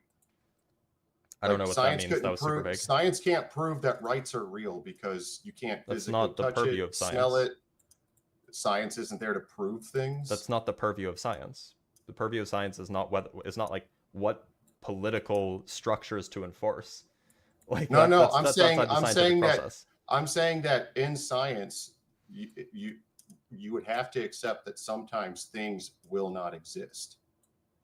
Not exist, but in the physical realm. They don't exist in the physical realm. So you have to go to the ontological argument when it comes to God, because you're never going to get. I don't know what you mean by exist or in the physical realm here, but why don't you just make the argument? Because you're never going to get physical evidence that God exists. Why don't you just make the argument then? The Bible. Well, okay, so I was going to move. I'm moving on to my next argument, which was in the last one. You didn't make a first. Or no, I'm sorry. That was just the first step of my ultimate argument. So okay, so your first step is that some scientists use the ontological argument. Okay, what's the next step?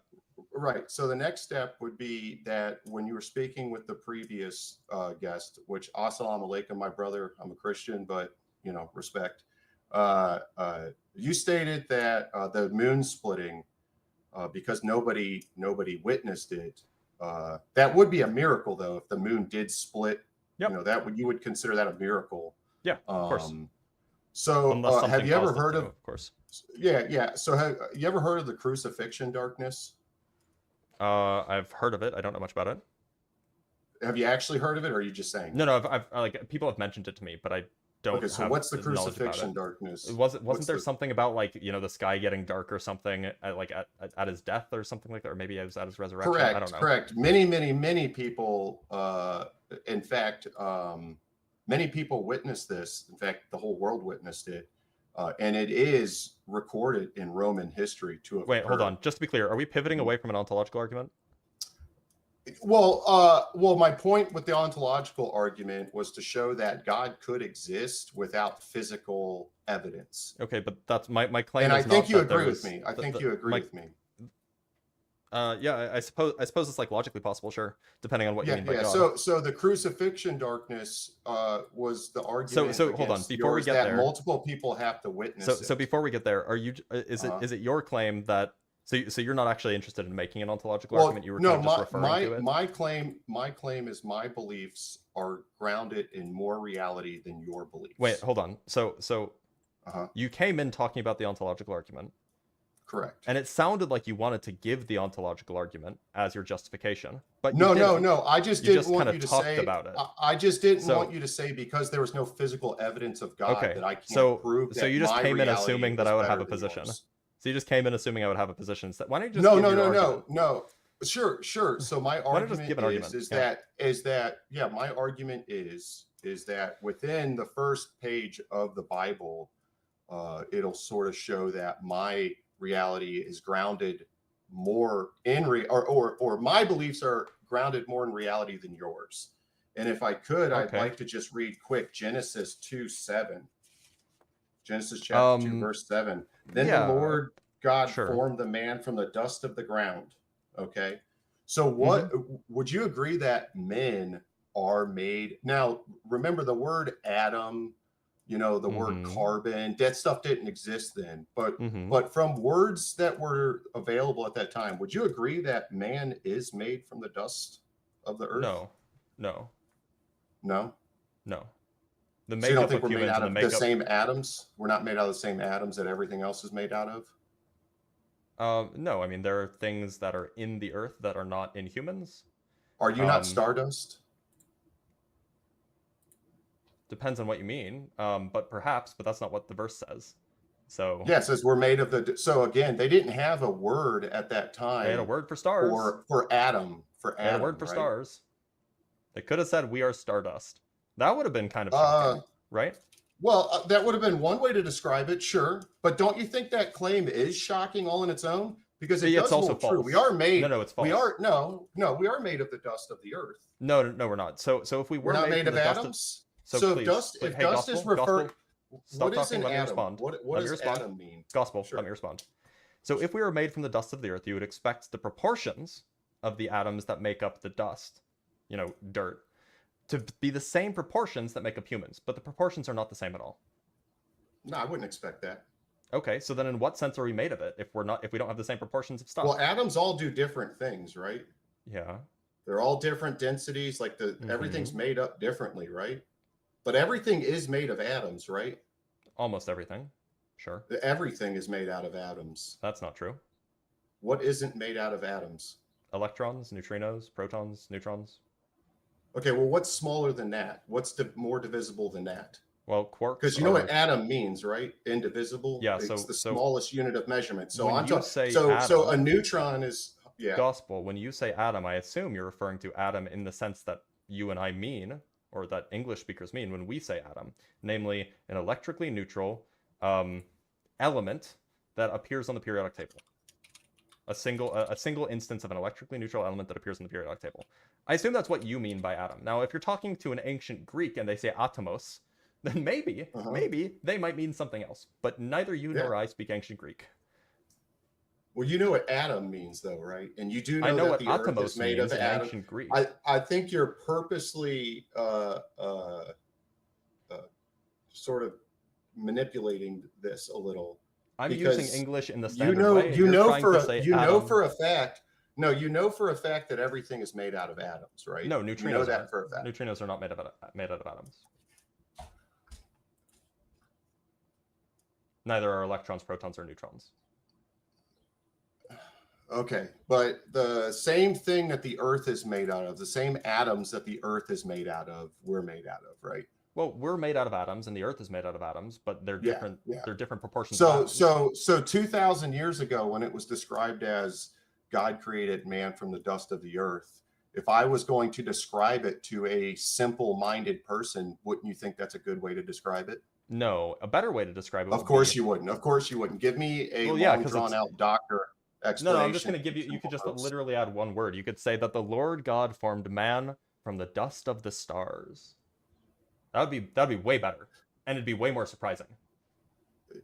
Yeah, but that's assuming that's the word star existed then. The word star existed because it's literally in the previous chapter. Wait. It's literally in the previous chapter. But aren't stars made out of the same thing that the Earth is made out of? No. The Earth has lots of things that stars don't have. But if you're made from the As dust of stars... as far as atoms go, yeah, they're different types of atoms. Yeah, they're different types of atoms. There's different types of atoms? Yeah, so stars don't include any atoms that are heavier than iron, for example. So we're not... As he Googles furiously. Actually, he's probably typing into... I don't think I've ever once heard... I guess I've never once heard that there's different types of atoms. Did you take chemistry in middle school? Yes. Okay, so like when you say that there's osmium atoms, there's hydrogen atoms, and there's chlorine atoms. So you think these are different types of atoms, right? So you think that atoms? Yeah. You think that human beings have atoms in their systems that the Earth does not have? Nope, didn't say that. I said that human beings have atoms in their systems that stars. You said that we're not the same as the dust of the Earth, right? Well, yeah, we don't come in the same proportion. Yeah, so that suggests that something's different about rather our than atoms that strawmanning my exist on position. Earth. Rather than strawmanning my position, that's not strawmanning. Listen, it is because I'm telling you that's not what I'm saying, and you're saying, I just asked you a question. What How's that strawmanning? I asked you a question. You were representing my position incorrectly. No, I wasn't. You literally said that man is not made from the atoms of the Earth. No, it didn't say that. I said we're not made from the dust of the Earth. Those are different things, turns out. Well, dust. Your explanation was that it would be better to say a star. Mm-hmm. That man is made from stardust. That's the better explanation to give. It would be more surprising. But what do you mean? That would prove knowledge about something that they couldn't have known. Well, no, because that would be a lie. Because if there's different atoms, Yeah, it would, because if there was different atoms, No, right? stardust is not the same as stars. That you're missing that. If I say I'm made of No. stardust, that doesn't mean I'm made of the same stuff that stars are made out of. It says I'm made from the stuff that stardust is made out of. Stardust is the name that we give for like the remnants of stars after they explode and collide with each other and stuff. Well, I mean, I think we all know what Neil deGrasse Tyson meant when we're all made out of stardust, right? Yeah, it means that Yeah, we're made out of yeah. the. So you're the saying that residue. Neil deGrasse Tyson was wrong when he said that? Wait, no, I agree with what he's saying. It means that we're made from the So residue. we're made out of stardust. Also, by the way, that Yeah. wasn't originally Neil deGrasse Tyson. That was originally Carl Sagan. Okay, well, that's you agree with Carl Sagan though when he says we're made out of stardust? Yeah, absolutely. All But the you stuff just in us disagree comes when from I the say it. You explosion. just disagree when I say it. No, I don't think that we're made out of the same Yeah. stuff as stars are made out of. Uh-huh. That's different. You seem to have a comprehension issue though. No, did you take like no, high school you chemistry? see the thing is that man is made of the same thing that the earth is made out of, right? Oh, as far as perhaps the atoms earth. go? Yeah, but not the dust. No. Like as far as atoms go, yeah. So the dust that comes up from the earth is No, it has a different proportion. atoms than the earth. It's the proportion here, right? That's the important part.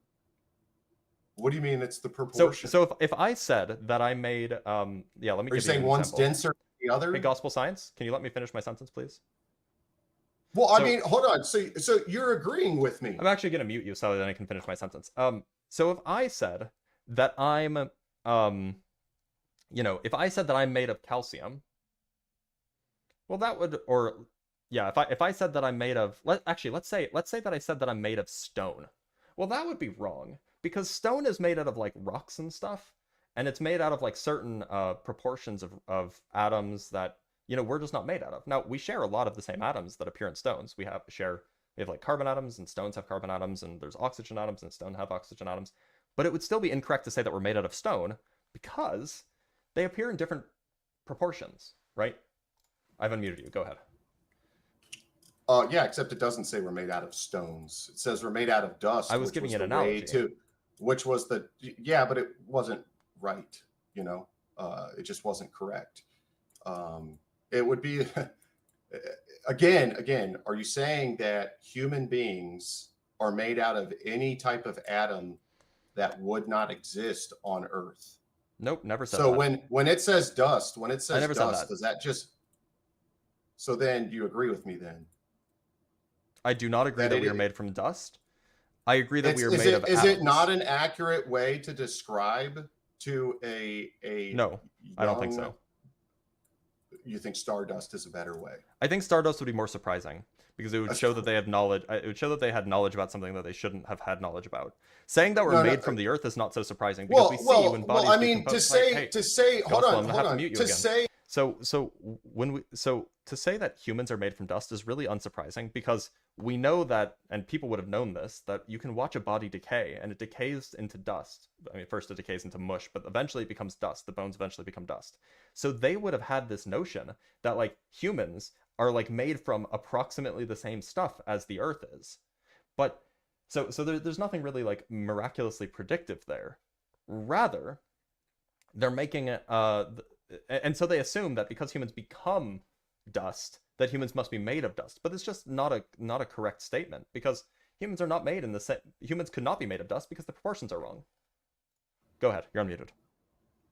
That's the dumbest argument I've ever heard. I would one up you and say that the dumbest argument I've absolutely ever heard. No, your argument. I would say that Genesis. I would say that quoting Genesis chapter 2 verse 7 is the dumbest argument I've ever heard. You're denying that human beings are made out of the same atoms that. Nope, not denying that, but that's a good straw man again. So then you agree with me. Nope, there are more than one option than agreeing with you or agreeing with a straw man. There's more than one option. You're saying that describing man as being created from the dust of the earth isn't a valid description? Yeah, or you're just saying it's just not good enough because it doesn't have the shock and awe that you want? I would say that it's not a particularly good one because in order to get the same composition as humans from dust, you would have to sort that stuff prediction, out. That prediction that we're made out of the smallest particles hold on. known Sorry, to why did you man interrupt at the time. Why did you interrupt me? Well, because you're just going to say something stupid again. Okay, so I'll just mute you and I'll talk. So look, if you wanted to make humans out of dust, first thing you would have to do would be sort out the stuff that doesn't show up in humans.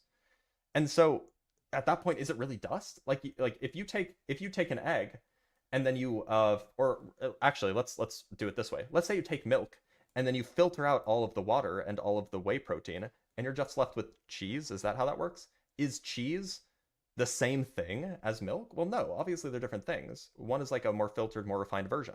So you could say that you could filter and refine dust and then make a person out of that. And you could make it so like you could filter out the stuff that doesn't belong and change the proportions and stuff like that. But then it's just not dust anymore. Go ahead, you're unmuted. Wow, so you think that when it says God created man from the dust of the earth, you mean that you take that to mean all of the dust? I take that to mean from the dust. So yeah, from the dust. Yeah. So and dust being the smallest measurement that they had at the time, right? They didn't have the word atom at the time. That's right? irrelevant They for the didn't point I have made. they didn't have neutron, they didn't have It's electron. irrelevant for the point I made. Well, you didn't make a point. Oh, okay. Did you listen? I did, and you didn't. Okay, make what a did I? point. Can you repeat back to me what I said? You were talking about milk. What And about it? you started to make a point about milk, but then you realized you got caught because you can have powdered milk, which is dust, which you add something to, and now it Is becomes a powdered milk liquid the and same thing as completely milk? different. It's dust, isn't it?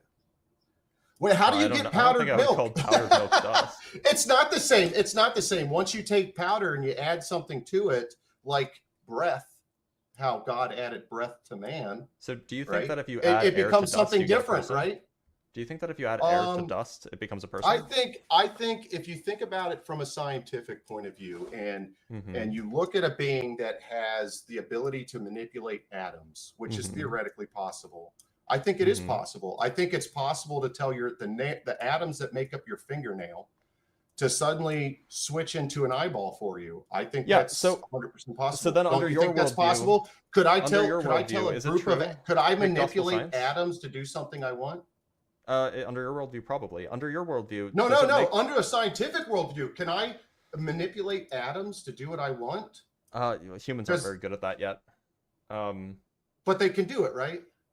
To a certain extent.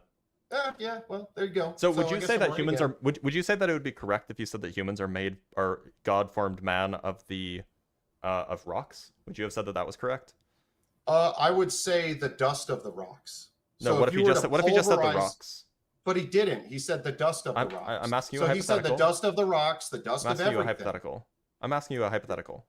Can you engage with the go ahead. hypothetical? Sure, sure. If Genesis 2:7 said, "Then the Lord God formed man of the rocks," would you say that that's correct? Man from the rocks, you mean? Yeah. Well, the language that's used is it's God formed man of the dust. So I was just saying. I think if he said rocks, right, and I could go out and I could pick up a rock and see how huge it is, and I could understand that not everything on Earth is made out of rocks. I would take that as evidence that God doesn't exist. But the fact that the Bible specifically says dust, which is the smallest form dust. Well, I take dust in the Bible to mean atoms. Oh, okay. So you're just like putting in a word that's not there. No, atom didn't even exist. The word atom didn't even exist when the Bible was written. It may have. The Greeks had a word Did for it it, but exist? I don't think it existed. I can double check. I can double check when the Bible was written. Okay. So, because I think it's around the same time. So it might have existed. It might have, but it was probably still something relatively yeah. new. So it was around the same time. So it depends on like Democritus and Leucippus were talking about like atoms around the same time that the right, but they didn't know. composed. So would you say that if you would have used atom, that would have been better? If they had a notion of atom, then yeah, that would be pretty impressive. Well, but when atom was created, right? When the word atom was created, that was just understood to be known that eventually something would become indivisible, right? Atom basically means something that's not divisible. You can't cut it in half anymore. It's just that's the smallest what the ancient it can Greek possibly word for be. it meant. But that's just not what the modern word means. But well, yeah, that's what we use it as. But that's what we use it as. We use it as the smallest thing we could possibly see, which is the atoms. No, we can see things smaller than atoms. I don't know. Well, but so you're getting at. well, Seems kind of because irrelevant. dust at that time was meant to be things that were found on Earth. We were made of the But same rocks are things, also which you found on acknowledge. Earth. True. Well, right, but and those rocks are made out of the same atoms we are, aren't they? Right, but they don't say atoms; they say dust, and Yes. dust and atoms are not the same thing. For example, again, you're focusing on the semantics. They didn't have the word. You're making a semantic argument, by the way. I guess of course I am. I'm focusing on the semantics. I am, but I am and I am not. Dust was the way to describe the smallest form of things. I mean, that you can interpret it that way. I don't see that interpretation. I don't think that we have reason to think that that's how it was being interpreted. Many books? How many? Have you ever read the Bible? Yeah. Have you ever read anything outside the Bible? I've read lots of books. Yeah.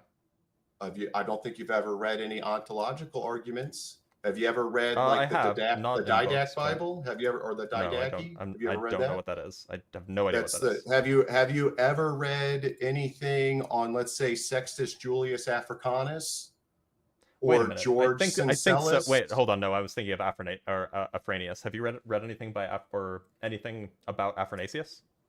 No. Oh, okay. So I mean, like, we've both not read some things. So that's fine. So. Yeah, that is fine. But the point is, the thing is, though, is that you're saying that dust didn't mean that. You're saying gospel, but shouting, you're making shouting, the claim that I can just turn down your volume, so shouting doesn't really help. Okay, you should, because I'm mostly deaf in my left ear, so I have turn down your volume. Okay. Okay. Yeah, but you're making the claim that they didn't mean. That's not what they meant by dust. Look. So and I'm the saying word that that's it is dust here is the word that's dust that's used to refer to, like, literally dust elsewhere. No, it's the same word. No, it's right? not. No, it's not. Oh, okay. So you want to go look at the Hebrew? You can go look at the Hebrew.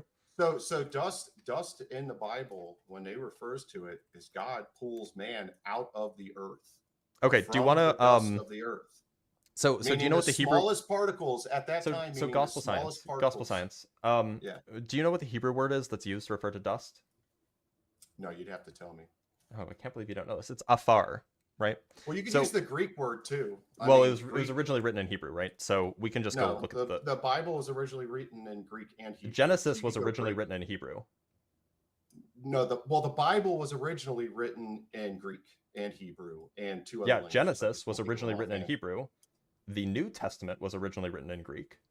The Hebrew Bible, what you call the Old Testament, was originally written in Hebrew and Aramaic. The Bible was written originally. We're talking about a specific book.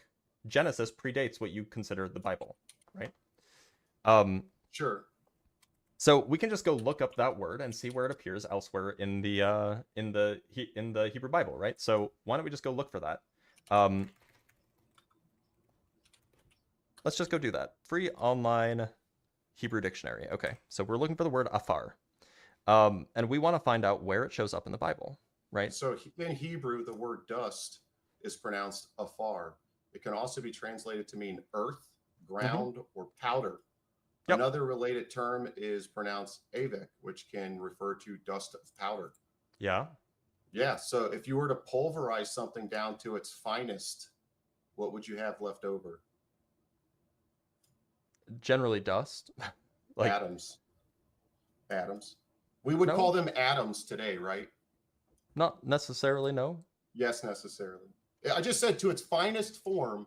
So well, you could always break up atoms. To its smallest. You can break up atoms. Well, I guess you could split an atom. Yes, you could create a nuclear explosion. Yeah. Yeah. So what's your point? I don't know. You're the one who said, what does it mean in Hebrew?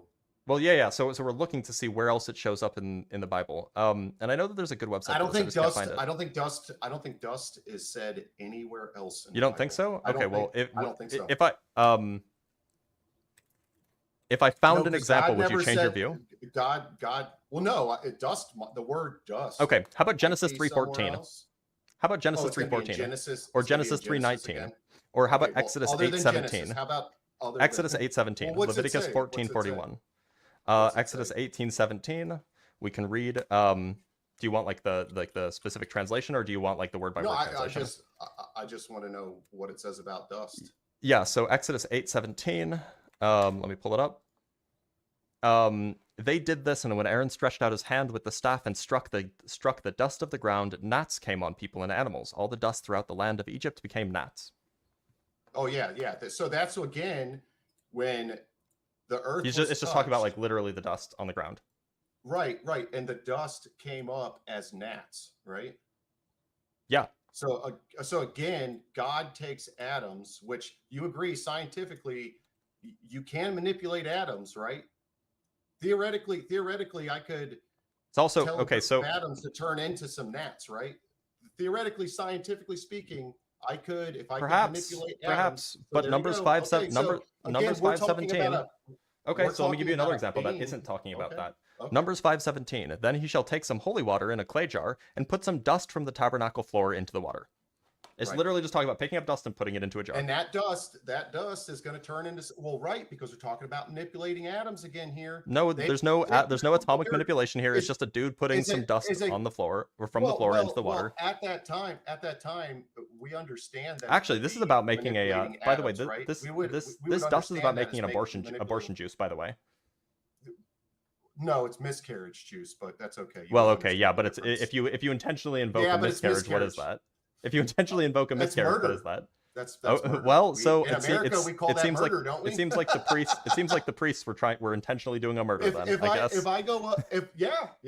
was commanding murder.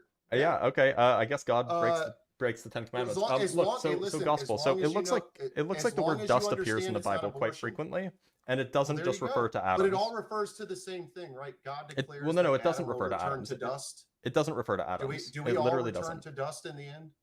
I mean, in some sense, sure, but it doesn't refer to atoms. Does the Earth reabsorb our energy? Yeah. But the point is that so gospel. The point is that the way this word afar is used in the Hebrew Bible is not only to refer to atoms or the smallest possible thing.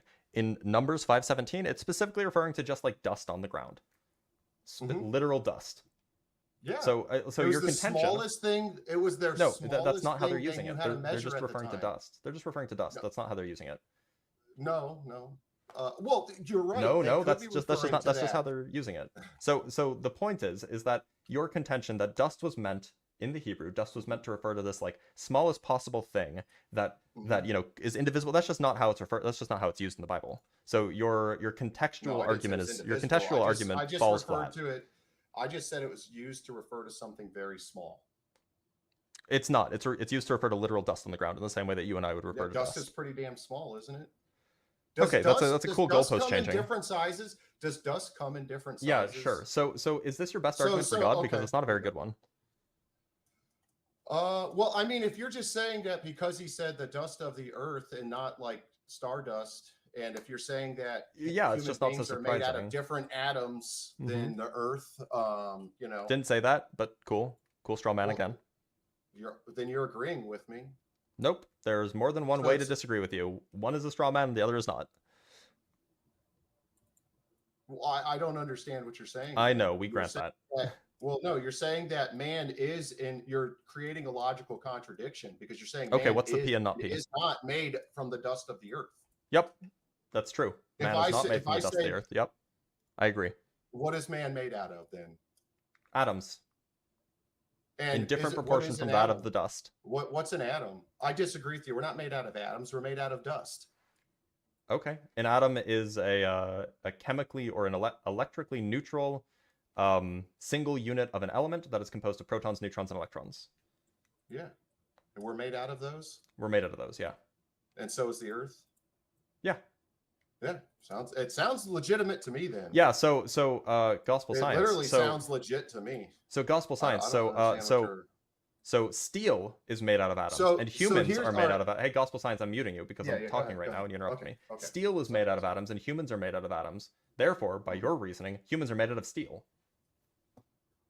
No. Okay, bud. Whatever you say, bud. That's not my argument, though. You just said that Earth is made out of atoms. Humans are made out of atoms. Therefore, humans are made out of Earth.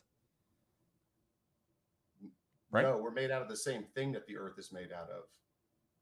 I agree that we're made out of the same things that dust is made out of. We're not made out of dust. All right, so here comes. So let's bring it to my argument then. Here. Okay. Wait, I thought this was your best. Wait, I thought this was your argument. No. Is this not your argument? No. No, Oh my no, this argument, hasn't as been I an argument stated, this whole time. Oh, you should actually get to no, the no, argument then. my beliefs are grounded in reality and yours are not. And I would So just, and you cited and I Genesis can 2:7? sort of prove that. I can kind of prove that. Well, just more real. Yeah, okay. So hold on. Before So we I can continue, prove because it with that's your just one claim, right? question. I can prove it with one question. Yeah, sure. Okay, and then we can Okay. examine the claim. Okay. Sure. So can a man become a woman? It depends on what you mean by woman. If by woman you mean There an you go. adult. There's my argument. I So- hope so- everybody is listening right now. I mean, that's cool, but That's like- my argument. So gospel. So if by woman you mean adult human female, then no, a man, and by man you mean an adult human male, then no, a man cannot become a woman.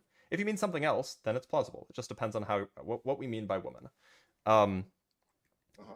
And Okay, so, go on, please. people interpret the word woman to mean different things, and so it depends on what you mean, right? So you think gender and sex are separated now? I think that there is a useful distinction to be made. I think that in some contexts it's useful to make the distinction. I think in others it's perhaps not. But Is anyway, gender so something gospel that's science. Observed? Is So gender gospel. observed This is a or- cool or pivot. But let's assigned? actually talk about your God claim It's that not, because you're. this was my point. Was No, that no, it everything is. that we've talked It about is. so far brings us to this. So scientists unfortunately, from an scientists on- agree with me on this. That sometimes it's useful to make the gender-sex distinction, and other times it's not. So So science agrees with you on that? Yeah. Are you sure about that? Are you sure about 100%. that? Yeah, 100%. So it's not dangerous at all to call someone in a dress with a penis a woman? I mean, I don't see why it would be dangerous unless this context is dangerous. But like, generally, How calling does a people man thing is- become a woman? How does a man This become a seems like woman? what you want to talk about. Unfortunately, I'm not going to let you talk about people's penises. We can talk about the Bible, and we could. Well, the we Bible can not says men pivot if have you want. penises and girls have vaginas. Oh, where does it say So- that? Well, he created them man and woman, right? Oh, does it say anything about penises and vaginas or no? It does. It does. Oh, it where? Says a man, Cite me a the man verse. Cite me the inseminates verse, a please. woman. So, A- sorry, a cite me man the verse. inseminates a woman. Sorry, cite me the verse where it says anything says, about penises and vaginas. Sorry, cite me the verse. You just fucked up, by the way. Like, you shouldn't have said that. Because there What is do no you such mean? verse. Well, you just destroyed your entire argument by saying men can become women. You I just mean, I proved said that your give- I said- entire, your So entire gospel. belief This is structure a cool because a of cool that. gotcha, and it's completely irrelevant, and it's a nice pivot. It's not irrelevant. I told it is you I was relevant. bringing up to my point. So No, your I world, told you your I was worldview going doesn't talk from- about gender whatsoever. It doesn't It refer to does. penises Oh, it or certainly vaginas at does. all. It But certainly anyway, does. gospel. It So certainly does. so It do you certainly think does. that do you think It that certainly plants does. exist? Do you think that plants existed before the sun? Do you think logic existed before man? I asked you a question. Questions are best answered with answers, not Oh, go ahead. questions. Did the Yeah, chicken come before the egg? Sorry, I asked you a Um, question. Questions are No, best I answered believe with that the answers, sun not. came first. I believe You the believe sun that the came sun came first. before the plants? Yeah, Okay. Should we go check Genesis 1? sure. Yeah, okay. So let's go check Genesis 1. So Genesis 1, we can go look at Genesis 1, verse 10 through 13. This is the third day. Yeah. So Let there be earth, or let the earth sprout vegetation, plants yielding seed, right? yep. And then later on it goes, And that's the let there third day. be light. So Nope, plant- sorry, that's not what it says. Genesis 1 So verse plants came first. Okay, so what? so plants apparently plants existed before the sun in your worldview. Yeah. Sure. And you believe Well, that? well, your worldview says life came from death, right? Nope, doesn't say that. So That's a where straw did man, life though. come from then? Where did life come from then? Organic molecules. Did life always exist then in the universe? I suspect not. So then what was there before? So then life Organic came from death. molecules. No. Well, that would be Death. life, right? Are rocks dead? Organic suggests life. No, organic. Yeah, you really didn't take chemistry in high school. Organic means that it's a carbon molecule.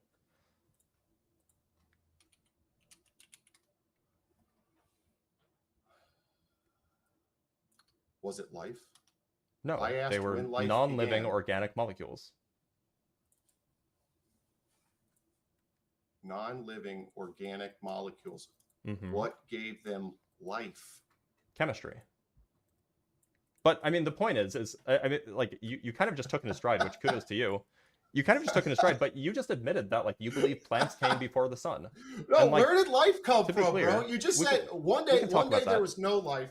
So- One day there was no life, and then Yeah, one day there yep, was life. that's true gospel. So to be clear, under your worldview, you Yeah, said so that life came from death.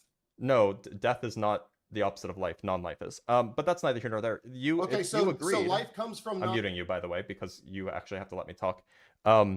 You just admitted that you believe that plants came before the sun, when we know that that's not true. So it just seems like that your worldview requires that you believe false things about the world. Go ahead. My beliefs Require. tell me I have to believe false things about the Yep. world, coming Like- from a guy who thinks men can become women. Yeah, well, That's I'd rather irony at believe its- that than believe that plants existed before the sun. Of course you would, because Because you're a one of them is degenerate. based on science and the other isn't. No, because you're a degenerate. Let me ask you something. If I'm a degenerate, then you're like you have a brain smoother than a koala. Dude, what's a Like, degenerate? You don't even know what a degenerate is. a degenerate, I mean, generally a degenerate is used as an insult to refer to people who don't adhere to your moral values, perhaps indulges in things that they shouldn't indulge in, and so on. So then I used it accurately, right? It turns out that I can define words, whereas you cannot. And I don't think I actually probably have done less sins than you have, but that's just because I'm like kind of a nerd. But anyway, the point is, yeah, like you know, have you ever you know, done hard drugs? Have you ever is that a sin? I don't know. Do you think it's a sin? Is it you're the one who's bringing it up? Well, according to some Christians, yeah. Did you have sex before marriage? Oh yeah, I did. Yeah. Okay, you're a sinner. You're a sinner. I agree. Yeah, I never said I wasn't. Yeah. So I've probably done. You like just less said of you're these less sins of a than you sinner have. than me. Yeah. I probably Do have. Do you spread lies? No. So You do though. When you tell a man wearing a dress that he's a woman, you're not lying to him. Nope. Scientifically? So yeah, scientifically, I'm not. Yeah. So this has been fun. But it seems like you're not actually interested in holding a worldview that corresponds to reality. So I'm going to let you go, Gospel Science. I am. What are you talking about? You're the one who thinks. Dude wanted so hard to get into the trans thing, but like it turns out actually scientists agree with me. Now, hold on, I have to double check something before I let on another guest. Okay, so he's not on yet. So I did promise Q-Top that at some point I would go into his live today. But he is not currently live, so I'm going to take up another guest. Intelligent Christian, how's it going? Hey, how's it going? Can you hear me? Yeah, I can. You said that you wanted to talk about something specific, which is why I brought you up last. You say you cannot name one living organism that is made from something unliving. How is this logical? Is that your contention? Yes, essentially. Okay, so would you say that like a hydrogen atom is living? No.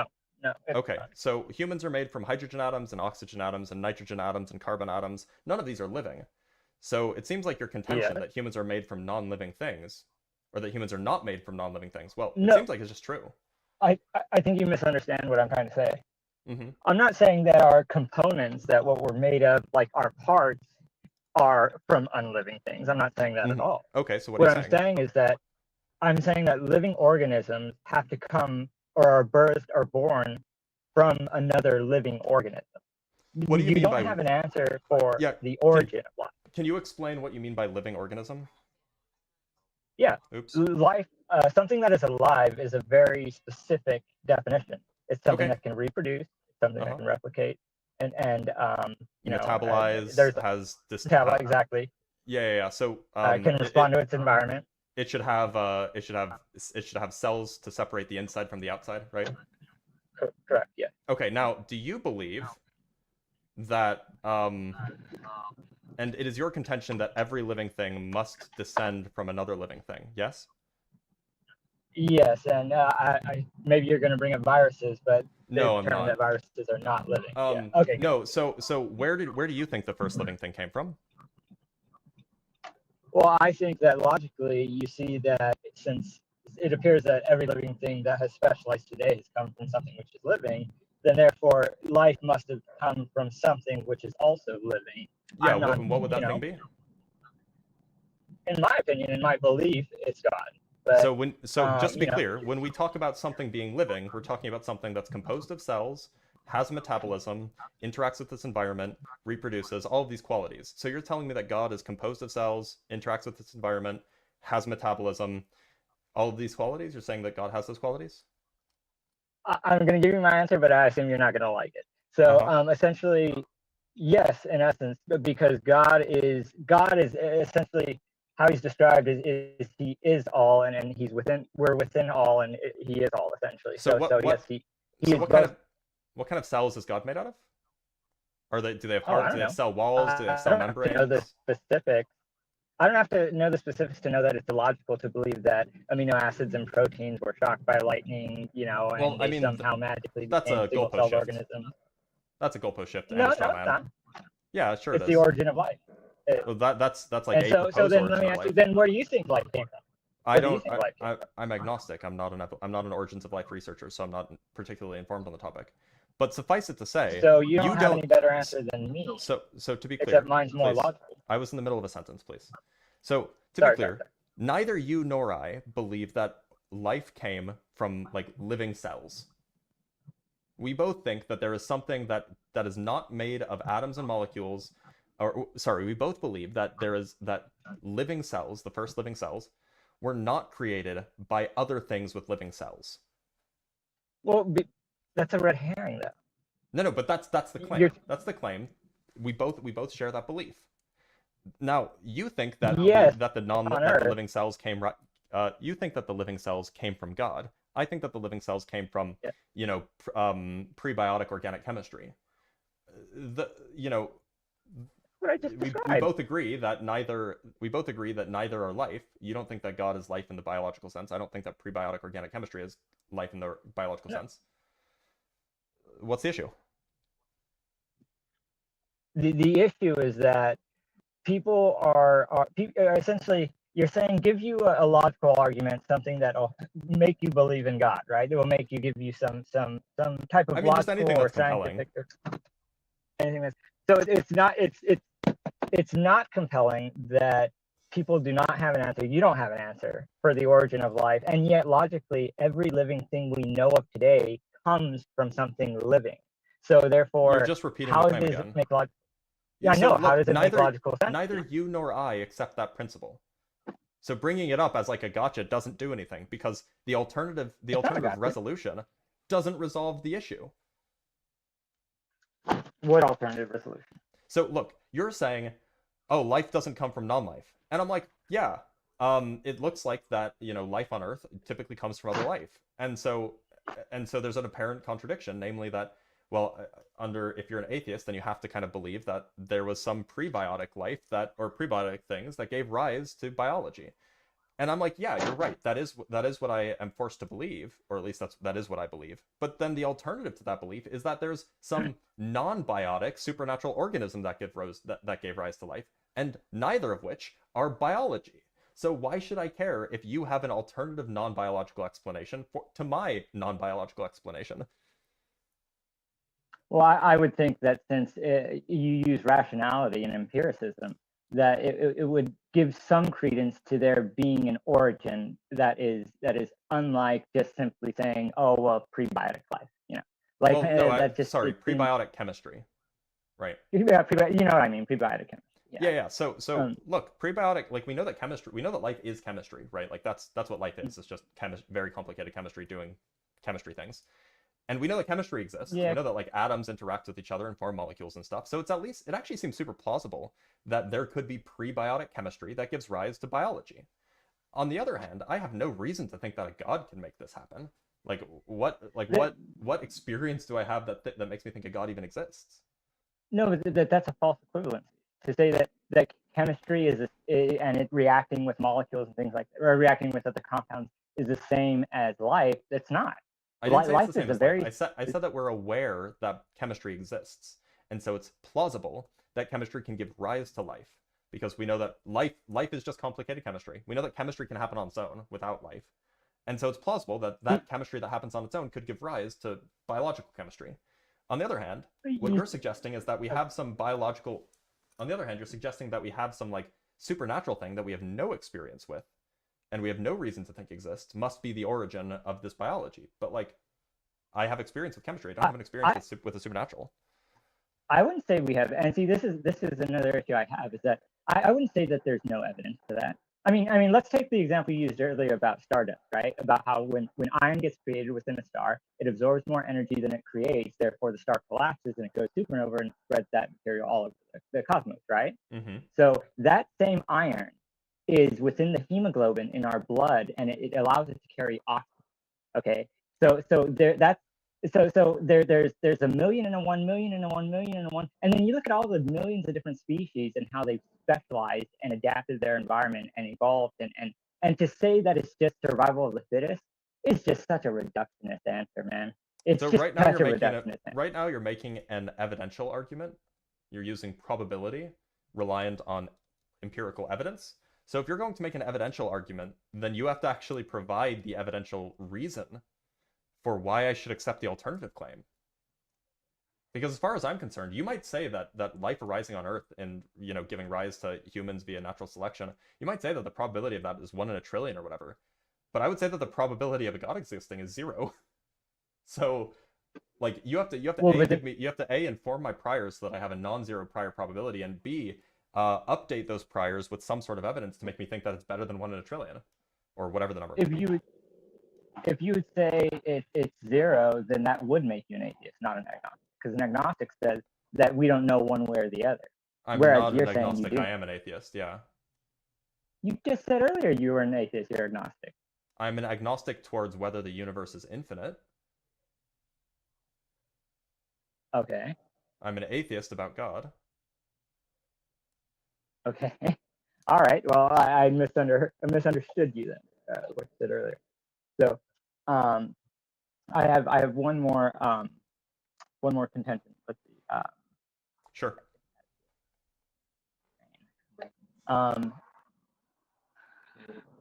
Million and one. Damn, I can't seem to freaking remember it. But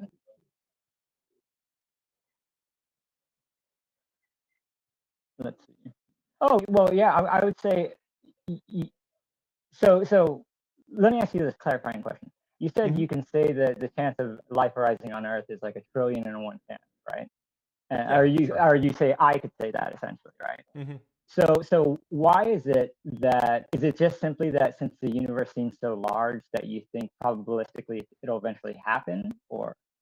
Yeah, I mean, like, I don't know how rare life is. I'm convinced that the people who have done the calculations have done the calculations in a not particularly complete way.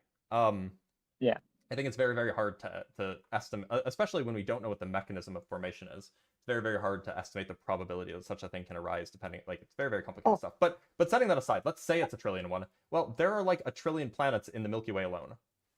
So, like, it just seems super plausible that, like, given a sufficiently large universe, that rare things are going to happen every once in a while. So is it kind of like the monkeys on a typewriter will eventually create Close to that, yeah. type thing? Yeah, okay, yeah. well then if that's the case, then isn't it also plausible or probabilistic that eventually somewhere in the cosmos that there would be essentially a man just as Jesus was described, and all the events in the Bible happened somewhere in the cosmos? It depends on whether the events in the Bible are possible, right? So is it possible for a man to rise from the dead? Perhaps, like using technology or something. Then yeah, it could be the case if the universe is sufficiently large that there was like there is some planet that was like nearly identical to Earth, and on it there was a guy named Jesus, and he was walking around doing his thing, and then aliens came and visited and rose this man from the dead. That's like possible, yeah. Assuming that it's possible to bring someone back from the dead. I don't know, like the biology might be complicated. The question is, in order to apply this kind of law of large numbers stuff, you have to first show that the thing is possible.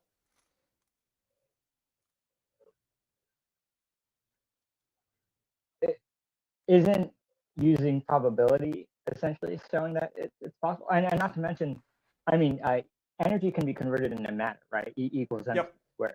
So if energy can be converted into matter, then essentially damn near anything can become anything.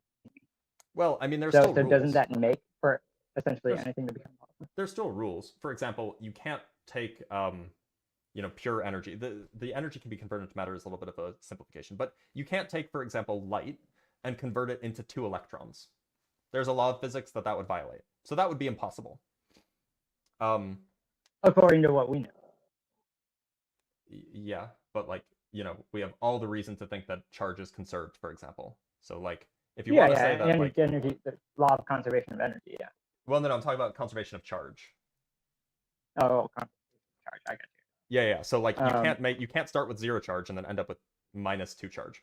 is the point. So like that wouldn't be possible, even in an infinite universe, assuming that, you know, the laws of physics hold. Now, if you're saying, well, what if the laws of physics change? Well, you know, then anything goes. But then I don't see why life couldn't just spontaneously form out of nothing. I suppose. And lastly here, I was oh damn it, I just had it too. My freaking brain today, I swear. So essentially,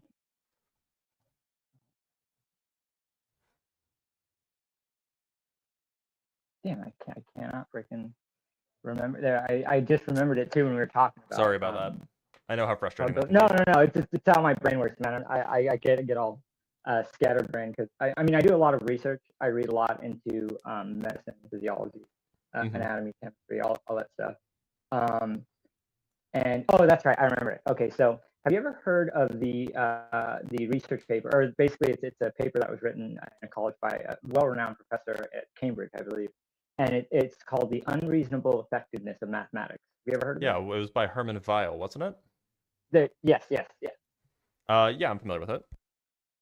Now, what are your thoughts on that in terms of his contention that due to the fact that mathematics is unreasonably effective in its ability to basically describe and even predict the mechanisms of the outside world, that in a universe that seems to be that has constant entropy, that goes from order to disorder, that there are these clear indications that there seems to be some underlying order and structure and basically to the universe, you know, that these laws and that the fact that mathematics describes it so well. So you're making two separate. You're kind of missing two arguments here. There's one argument is like that the universe must have like a low entropy beginning. This is like an entropy argument. We could talk about that, but I don't think that that's what you're getting at. You're trying to. You brought up the Hermann Weyl's paper on the unreasonable effectiveness of mathematics. I think that the answer to that is that we made mathematics to be effective. Yeah, but mathematics is the same in every language. There's a reason for that. Mathematics is its own language. Yeah. So, and we made that language. But there's never an event in which 2 + 2 does not equal 4. Yeah, because we defined 2 and 4 and plus and equals in such a way that that's the outcome.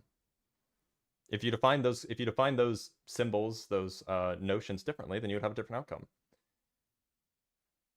Well, now you're just arguing epistemology. No, I'm not arguing epistemology. I'm arguing ontology. I'm saying that mathematics is a construct of the human experience. Yeah, but by that argument, then everything is a construct of the human experience. Perhaps. I mean, I do think that there is an external world. I just think that we invented mathematics to describe it. And we're just that. So you don't think that denotes an underlying structure or order to the universe? Or? I do think that the universe has some underlying something going on. I think it has a, you know, I think that there is like natural dispositions of like electrons and stuff. Where that natural disposition comes from, I have no idea. It might just be a brute fact. It might be a result of a multiverse. Maybe it's the result of a god. I don't think that anybody has any idea. I don't think that any explanation is particularly compelling there. That's where my issue comes in, is that I feel that to a certain extent, even scientists have to have a little faith, in essence, not technically religious faith, but they have some faith that, oh, well, we don't really know, and it seems weird, and it doesn't really make much sense. I mean, but, you know, it is what it is, you know? And well, it's kind of like a shrug your shoulders. If by faith you just mean like an unjustified belief, I don't think that it's unjustified to believe that the universe behaves in a consistent manner. In fact, I think it's super justified because that's what all of our experience indicates. No. I'm saying like to say that, oh, it could be a multiverse. It could be, you know, multiverse, I mean, basically saying. So those are explanations for why it is the way it is. But believing that it is that way, we're totally justified in believing. And in believing a multiverse? No, in believing that electrons do electron things. Oh, well, yeah, I'm not arguing that. So the reason why they behave that way, people can have a whole bunch of different views. You can be like, in fact, I would bet that like a large chunk of scientists, maybe not the majority, but a large chunk of scientists, especially physicists, would just be agnostic about it. Would be like, yeah, we don't know why Yeah. electrons are electron-like, why they behave that way. But there's no faith in being agnostic. No, but there's to me it's like there's a certain amount of faith that comes from the fact that the belief that there all these millions of different organisms that have specialized to the extent that they have came from prebiotic chemistry that formed into life. And I mean, it's not an unjustified belief, right? Like, we have justifications for that position, namely that we observe chemistry being a thing. We observe things. We observe, simple organisms following natural laws. We observe simple organisms being chemical, and so these are all justifications for believing that organisms arise from chemistry. Now, it might not be bulletproof evidence or bulletproof justification. It might not be bulletproof evidence, but it is justification. It just might not be up to snuff for you. Well, I'll tell you how these things all connect for me and why I argue them side by side. It's because, okay, for instance, I was talking earlier about 1,000,001 chance, right? You said I need to demonstrate it. Well, let me give you an example. So, in order for us to have certain cellular biology within us, okay, a single-celled organism had to ingest something like bacteria and not digest it. Yep. And then it didn't digest it, and then it used it, and it became symbiotic, right? Yep. So what are the odds of that happening? And then the next step in the process is that another thing happened where something, I mean, first of all, the odds why get in the smaller hell and would it? smaller. Exactly, and then you look at the level of specialization, and to say just survival of the fittest is, to me, it's an unsatisfying, and it's not empirical to say that that's just an explanation for it. But we do know that survival of the fittest is like we do know that survival of the fittest, interpreted the correct way, is a process that happens and does lead to specialization. Like, we know that happens. We can see it in a laboratory.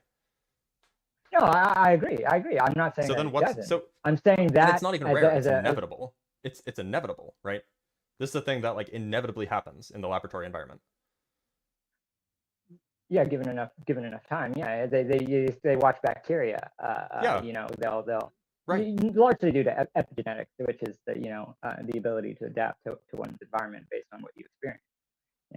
And so but my point is that I was talking about 1,000,001 chance. The level of specialization based on how long life has been here is not something that is a satisfying explanation, or so at least to me. What do you make a satisfying explanation to be?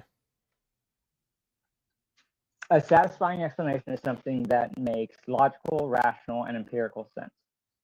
Okay, so how are you distinguishing between logical and rational? So, logical to me, I mean, they're very similar. They're kind of they're hand in hand, interlocked. So rationality is our ability to reason, whereas logic is more of almost like a description and a description of why we reason and what we gathered from that reason. So when you say a logical reason, what do you mean?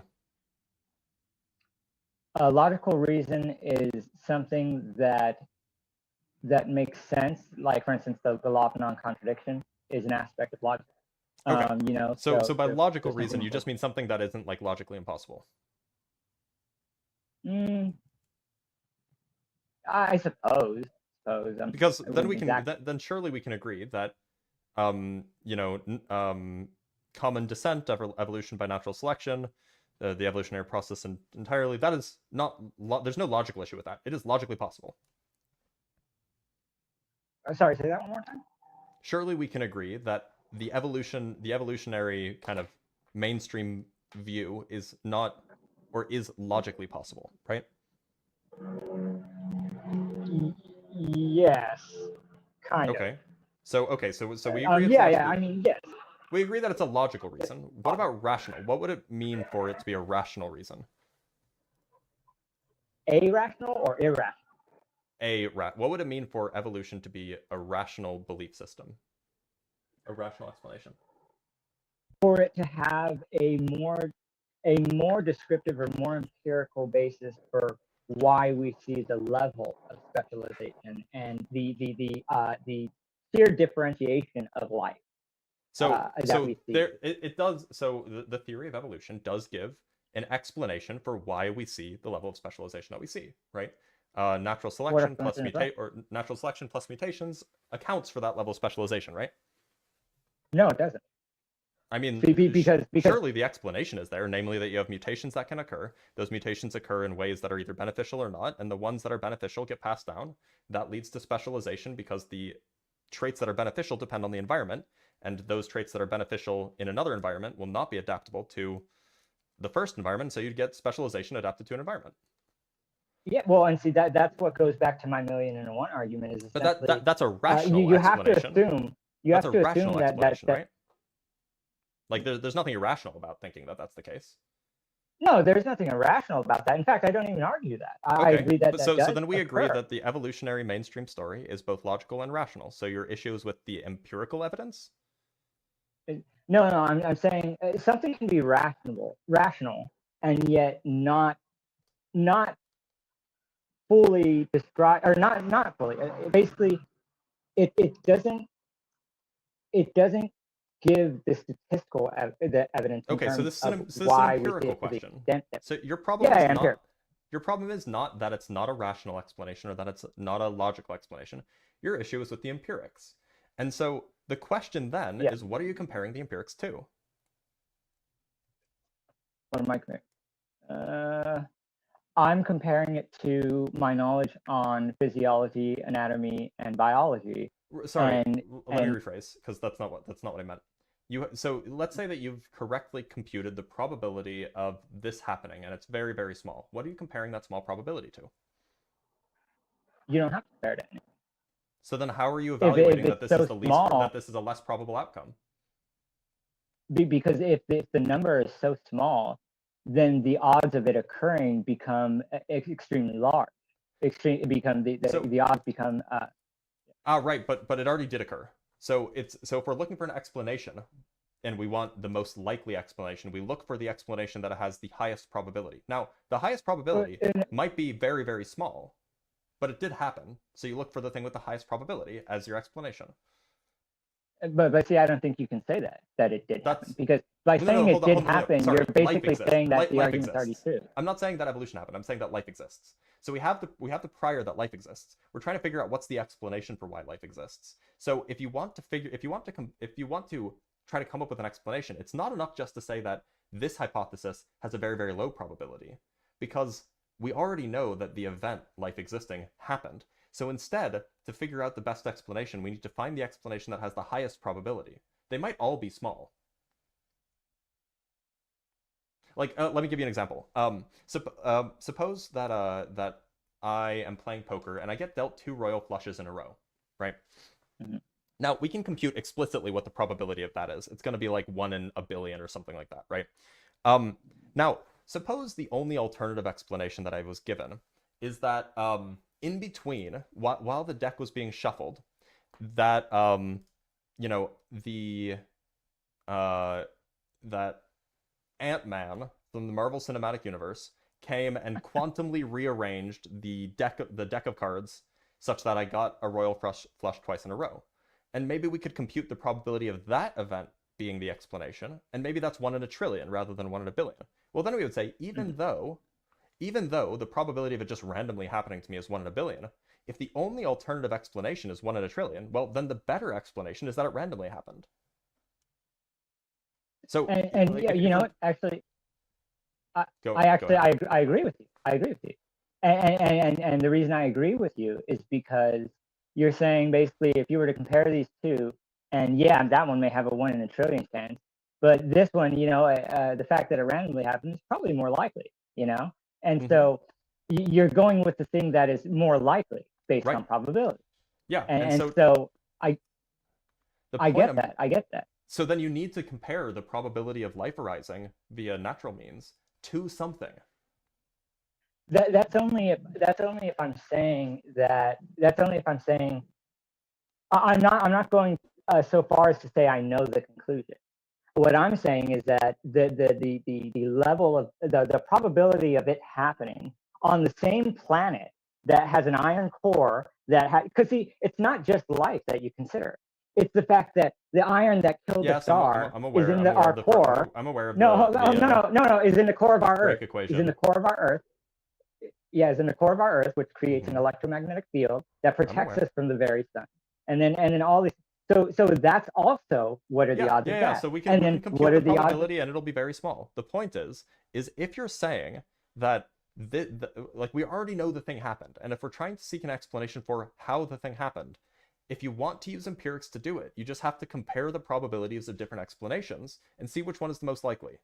And absent something to compare it to, if we have one potential explanation and we don't have any other explanations, you're rational in holding that even if it's rare, the one potential explanation. Now, if you come up with an alternative potential explanation that's more probable, then you'd be rational in believing the more probable explanation. But that doesn't make it likely. Well, here's my issue. We know that life happened. We know that evolution to a certain extent happened. We don't know that evolution explains why life has specialized to the extent that it has. That's my issue. Right, but the point is that's a potential explanation, and we don't have an alternative. So given the data that we have, that it is most rational to either say, I don't know, or to just accept the explanation that we have. Well, let me ask you this: how many coincidences must occur one after the other in order for logically you to assume or you to come to the conclusion that it wasn't a coincidence? Oh, well, logically, there's no number of coincidences, right? Any number of coincidences will never get you down to a probability of 0. You're asking like empirically, where do I draw the line? It depends on how big the universe is, really. Why does it matter how big the universe is? Well, if Earth was the only planet in the universe, then I would be very, very skeptical that life happened to show up on Earth naturally, right? Because however rare it is, maybe it's actually not that rare. Maybe it happens on 1 in 1,000 planets. Maybe it happens on 1 in a quadrillion planets.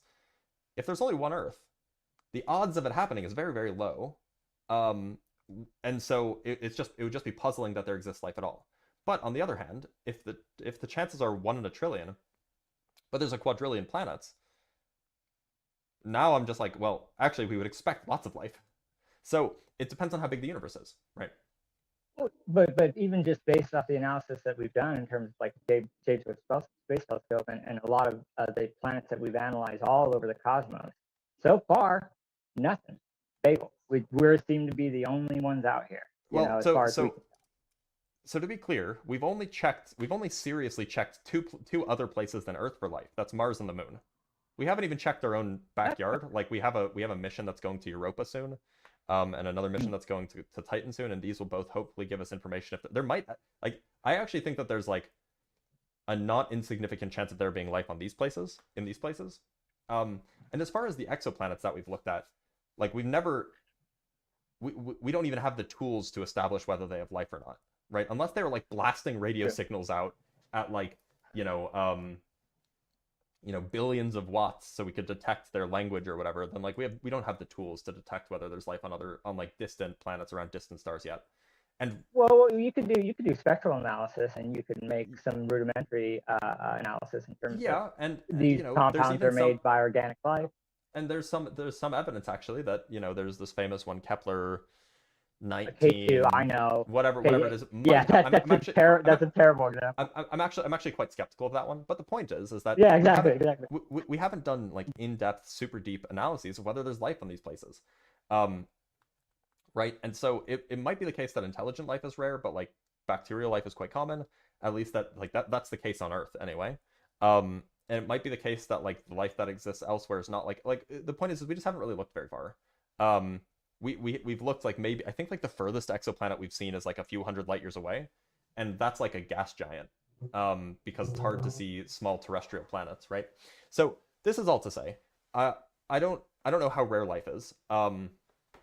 It's possible. Like I could believe if somebody said that life was 1 in a trillion, that I could believe that we're the only life in the Milky Way. I could believe that. It'd be a bummer, but I could believe it. But there's a trillion galaxies out there in the observable universe, so I don't know. It just seems like like the universe is a big place. It seems pretty implausible that life is so rare that we're the only ones.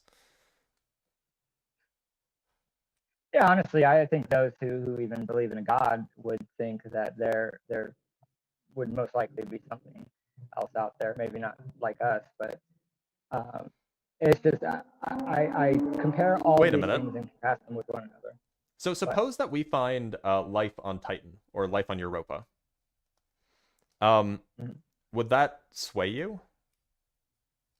Would it sway me? Would it make you think It, that it would. actually life arising organically um, is actually more plausible? No, because it depends on the analysis.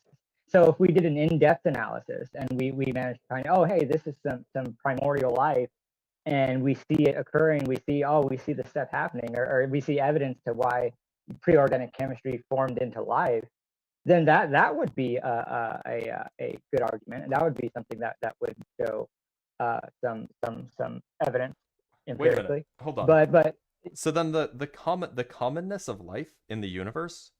Let's say that life is super common. Let's say that life is basically on every. There's at least one planet with life around every single star that has planets. You wouldn't then go, oh yeah, it's super plausible that it can arise naturally. Like, so then why make the argument about how rare it is at all? If that wouldn't sway because you, if life was super common, because then because my belief structure and my faith aren't only based on purely scientific principles. well, They're but based off my own it experience. should change your position, or it should at least change your credence. Because if life being rare increases your credence in the existence of a god, then life being common should decrease it. It's not just life existing. It's life No, existing I'm just to the talking about extent that it does here. I'm talking. Let's say diverse life exists on other planets, not just like bacteria, but let's say diverse life is common across the Milky Way. It seems like your original argument, relied on the diversity of life existing on Earth is so unlikely that it makes the possibility of a god more, or the probability of a god more likely. But the contrapositive of that claim is that if diverse life in the universe is overwhelmingly common, then that means that it makes the probability of a god less likely. It's because that's not essentially my claim. Okay, then why'd you bring that? If you're rejecting the contrapositive, then you're rejecting the initial claim. No, not at all, not at all. Because the two claims are equivalent. The contrapositive is equivalent to the original claim. But no. The reason I made the claim initially was because your whole channel said, give me something that's compelling. Give me a good argument as to why I should believe in God or creator, whatever you want to say, Okay. And so I'm essentially trying to give people logical and rational reasons, and then lead them to the point where they can actually open their eyes to see what's actually out there. Because if you have doubt and you refuse to see things, the full picture, then you're never going to see it. You're gonna hold your eyes to the ground. So you're never going to awaken. Let's analyze this. So suppose we have two possible worlds, right? One possible world where you're talking to me, you present this argument that, well, life is so rare. And let's say that we've actually gone out and looked in the entire Milky Way, right? And we've found that there's only life on Earth in our galaxy. And you say, see, life is astoundingly rare. This is essentially the argument that you're making, that should increase my credence in a god existing, right? In an order maker, essentially. Yeah, and some sort of life bringing order maker, sure. So that is to say, the probability that, or my credence in a god, should increase when life is rare. But that means equivalently, it's identical, mathematically identical, that my credence in a god existing should decrease if life is common. Yeah. For you, yes. Okay. So because you're constrained by your own experience. Okay. So you would agree that if we did find life on, say, Europa or on Titan or something like that, at least to people who share my worldview, that would make the argument that you initially presented significantly less powerful. I wouldn't say significantly, but it would make it less powerful because we're on Europa, which is one of, what is it, Saturn's moons, I believe. Yeah. Or, Or yeah, wait, if it no, was on or Europa, it's either Saturn or Jupiter. yeah, if it was on Europa, I mean, also it's close enough to us that it could say that it's spread from one to the other, or that, you know, it some aspect like that. So that also affects probability. But I mean, this is the problem with that is that you're using logic to say that this is how it should be in a world that's purely logical. But what I'm trying to show is that there are many things that don't make logical sense but are here anyway, that occur anyway, you know, such as Wait, the hold on. level. You don't want to say that, because then I could just say, yeah, like life. Life exists even though it's wildly rare. Yeah, that's my point. Is that it's And then it's you have wildly to agree that rare that's and totally reasonable to believe in that. to believe in what? To believe that life exists, life arose organically, even though it's super rare. No, well, one does, just because it's there doesn't mean that we know the origin of it. No, what I'm what I'm saying is that, so you said that some things exist that are illogical, which, by the way, I don't agree with. But granting that that's the case, if you also think that it's illogical for life to exist, to arise naturally, even if it's super, super rare, well, that just means that, okay, so what if it's illogical? Things can exist if they're logical, under your view. Wait, hey, hold on. You don't agree that there are things that exist that are logical? Because I can give you a great example. I don't think so, no. Are you familiar with quantum entanglement? I am quite familiar with it, yeah. Okay. So how is it that quantum entanglement is logical? It's described by mathematical axioms that, at their foundations, have the 3 laws of classical logic holding them up. How so? I mean, so the way that we talk about quantum mechanics is in the form of an evolution equation called the Schrodinger equation that acts on elements of a vector of a Hilbert space that we call a wave function. And so the mathematics of those objects are totally logical, totally mathematically sound. There's no issue there. The implication is that if you describe a physical system with one of these objects, then you get entanglement. There's no logical problem there. I don't see how that. No, it's not perfectly described by mathematics. It absolutely is. Now, you might say it's unintuitive, but it's definitely logical. How is it perfectly described by mathematics? As far as I'm aware, nobody's ever seen a deviation from, Schrodinger evolution for a wave function before. So, like, all of the mathematical description of quantum mechanics has held up 100%, as far as I'm aware.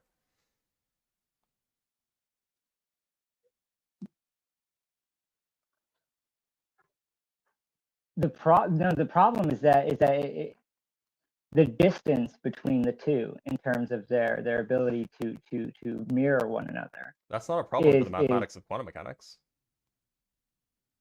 Yeah, it's not as if a mathematical formula perfectly describes what we're seeing. It can describe it pretty closely. No, there is. You can predict with the probability with 100% precision. With 100% precision. Yeah. No, there's never been a single experiment that deviates from quantum mechanics Schrodinger evolution, which is what we're talking about here.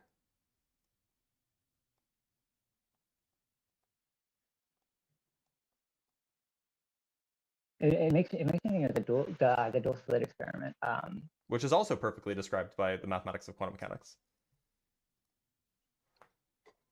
But the mathematics of quantum mechanics don't perfectly describe the world we see. Otherwise, quantum mechanics would supersede everything else, like general relativity. To be clear, they probably do, actually, right? I mean, the point is it seems to be the case that if you have a large enough quantum system, it starts to behave classically. But the thing is, we don't have a large enough quantum system. Those are constrained to. No. The point is that we are large quantum systems that behave that because we're large, we behave classically. And see, that's what's not explained. Otherwise, no, that is more. Wait, hold on. That is. I mean, so the grand unified theory is this. Sorry, what? We have that. We have the grand unified theory. Grand unifying theory has nothing to do with classical physics emerging from quantum mechanics. Yeah, it does. No, it doesn't. Grand unified theory is showing how all these things interconnect. The grand unified and theory how is about they the merging all of the make strong force, sense. the weak force, and the electromagnetic force. And that might not exist, but that's not relevant to explain classical mechanics from quantum mechanics. The problem is there's aspects of classical mechanics that contradict quantum mechanics. That's where the issue is. No, there aren't contradictions. What you're seeing is that classical mechanics is just an approximation to the real quantum dynamics. And I don't think that contention is accurate. I don't think that you could. Oh, it say absolutely that, is. Because it absolutely is. We can see that we can it see is this happening because for it like is. large molecules. Large molecules don't perfectly obey classical mechanics. Instead, they obey classical mechanics with what you might call quantum corrections, meaning that you actually have to treat them quantum mechanically in order to get the nearly or the approximately classical behavior. And no, but see, that's, you said large molecules. They're Yeah. still extraordinarily small in comparison to the scale of the universe. Well, yeah, the point is that large molecules are the scale where like classical mechanics starts to be a more and more accurate description, whereas quantum mechanics stops being as easy. And that's my point. But quantum mechanics never makes bad predictions. There's no like, I mean, I challenge you to go find a place where quantum mechanics makes a false prediction. Okay, you know what? I will. I'll research that, and I'll come back with some counter arguments. All right. But I'm gonna let you go because we're way past my usual cutoff time. So thanks for being here. No, you're good. I apologize. Yeah, no, it was great talking to you. Likewise. Take care. All right. Now, for everybody watching, unfortunately, if you're in the queue, I do have to end it here because I have to eat lunch and make some coffee. And but I should read super chats. I should make sure that I don't miss any of those. So I don't have anything from anywhere else. So we have a super chat from Judas with $2. Thank you, Judas. We have guest believe in God because vibes. Yeah, that happens sometimes. From Robert, we have $3 as always, supporting the live. Thank you so much, Robert. From Unapologetically Chrissy with the $2. A brain smoother than a koala is payment worthy. Look, koalas have smooth brains, and we can't make fun of people for having neurological defects. We can compare people to koalas because koalas are dumb. Fear's interaction with the $5. This channel gives me such secondhand frustration, and I'm here for it. Look, that's kind of the goal. I mean, it's not really the goal, but it's kind of the goal, right? From Elizabeth with the $10. Thank you. I appreciate you, Elizabeth. With the W, it was kind of a W.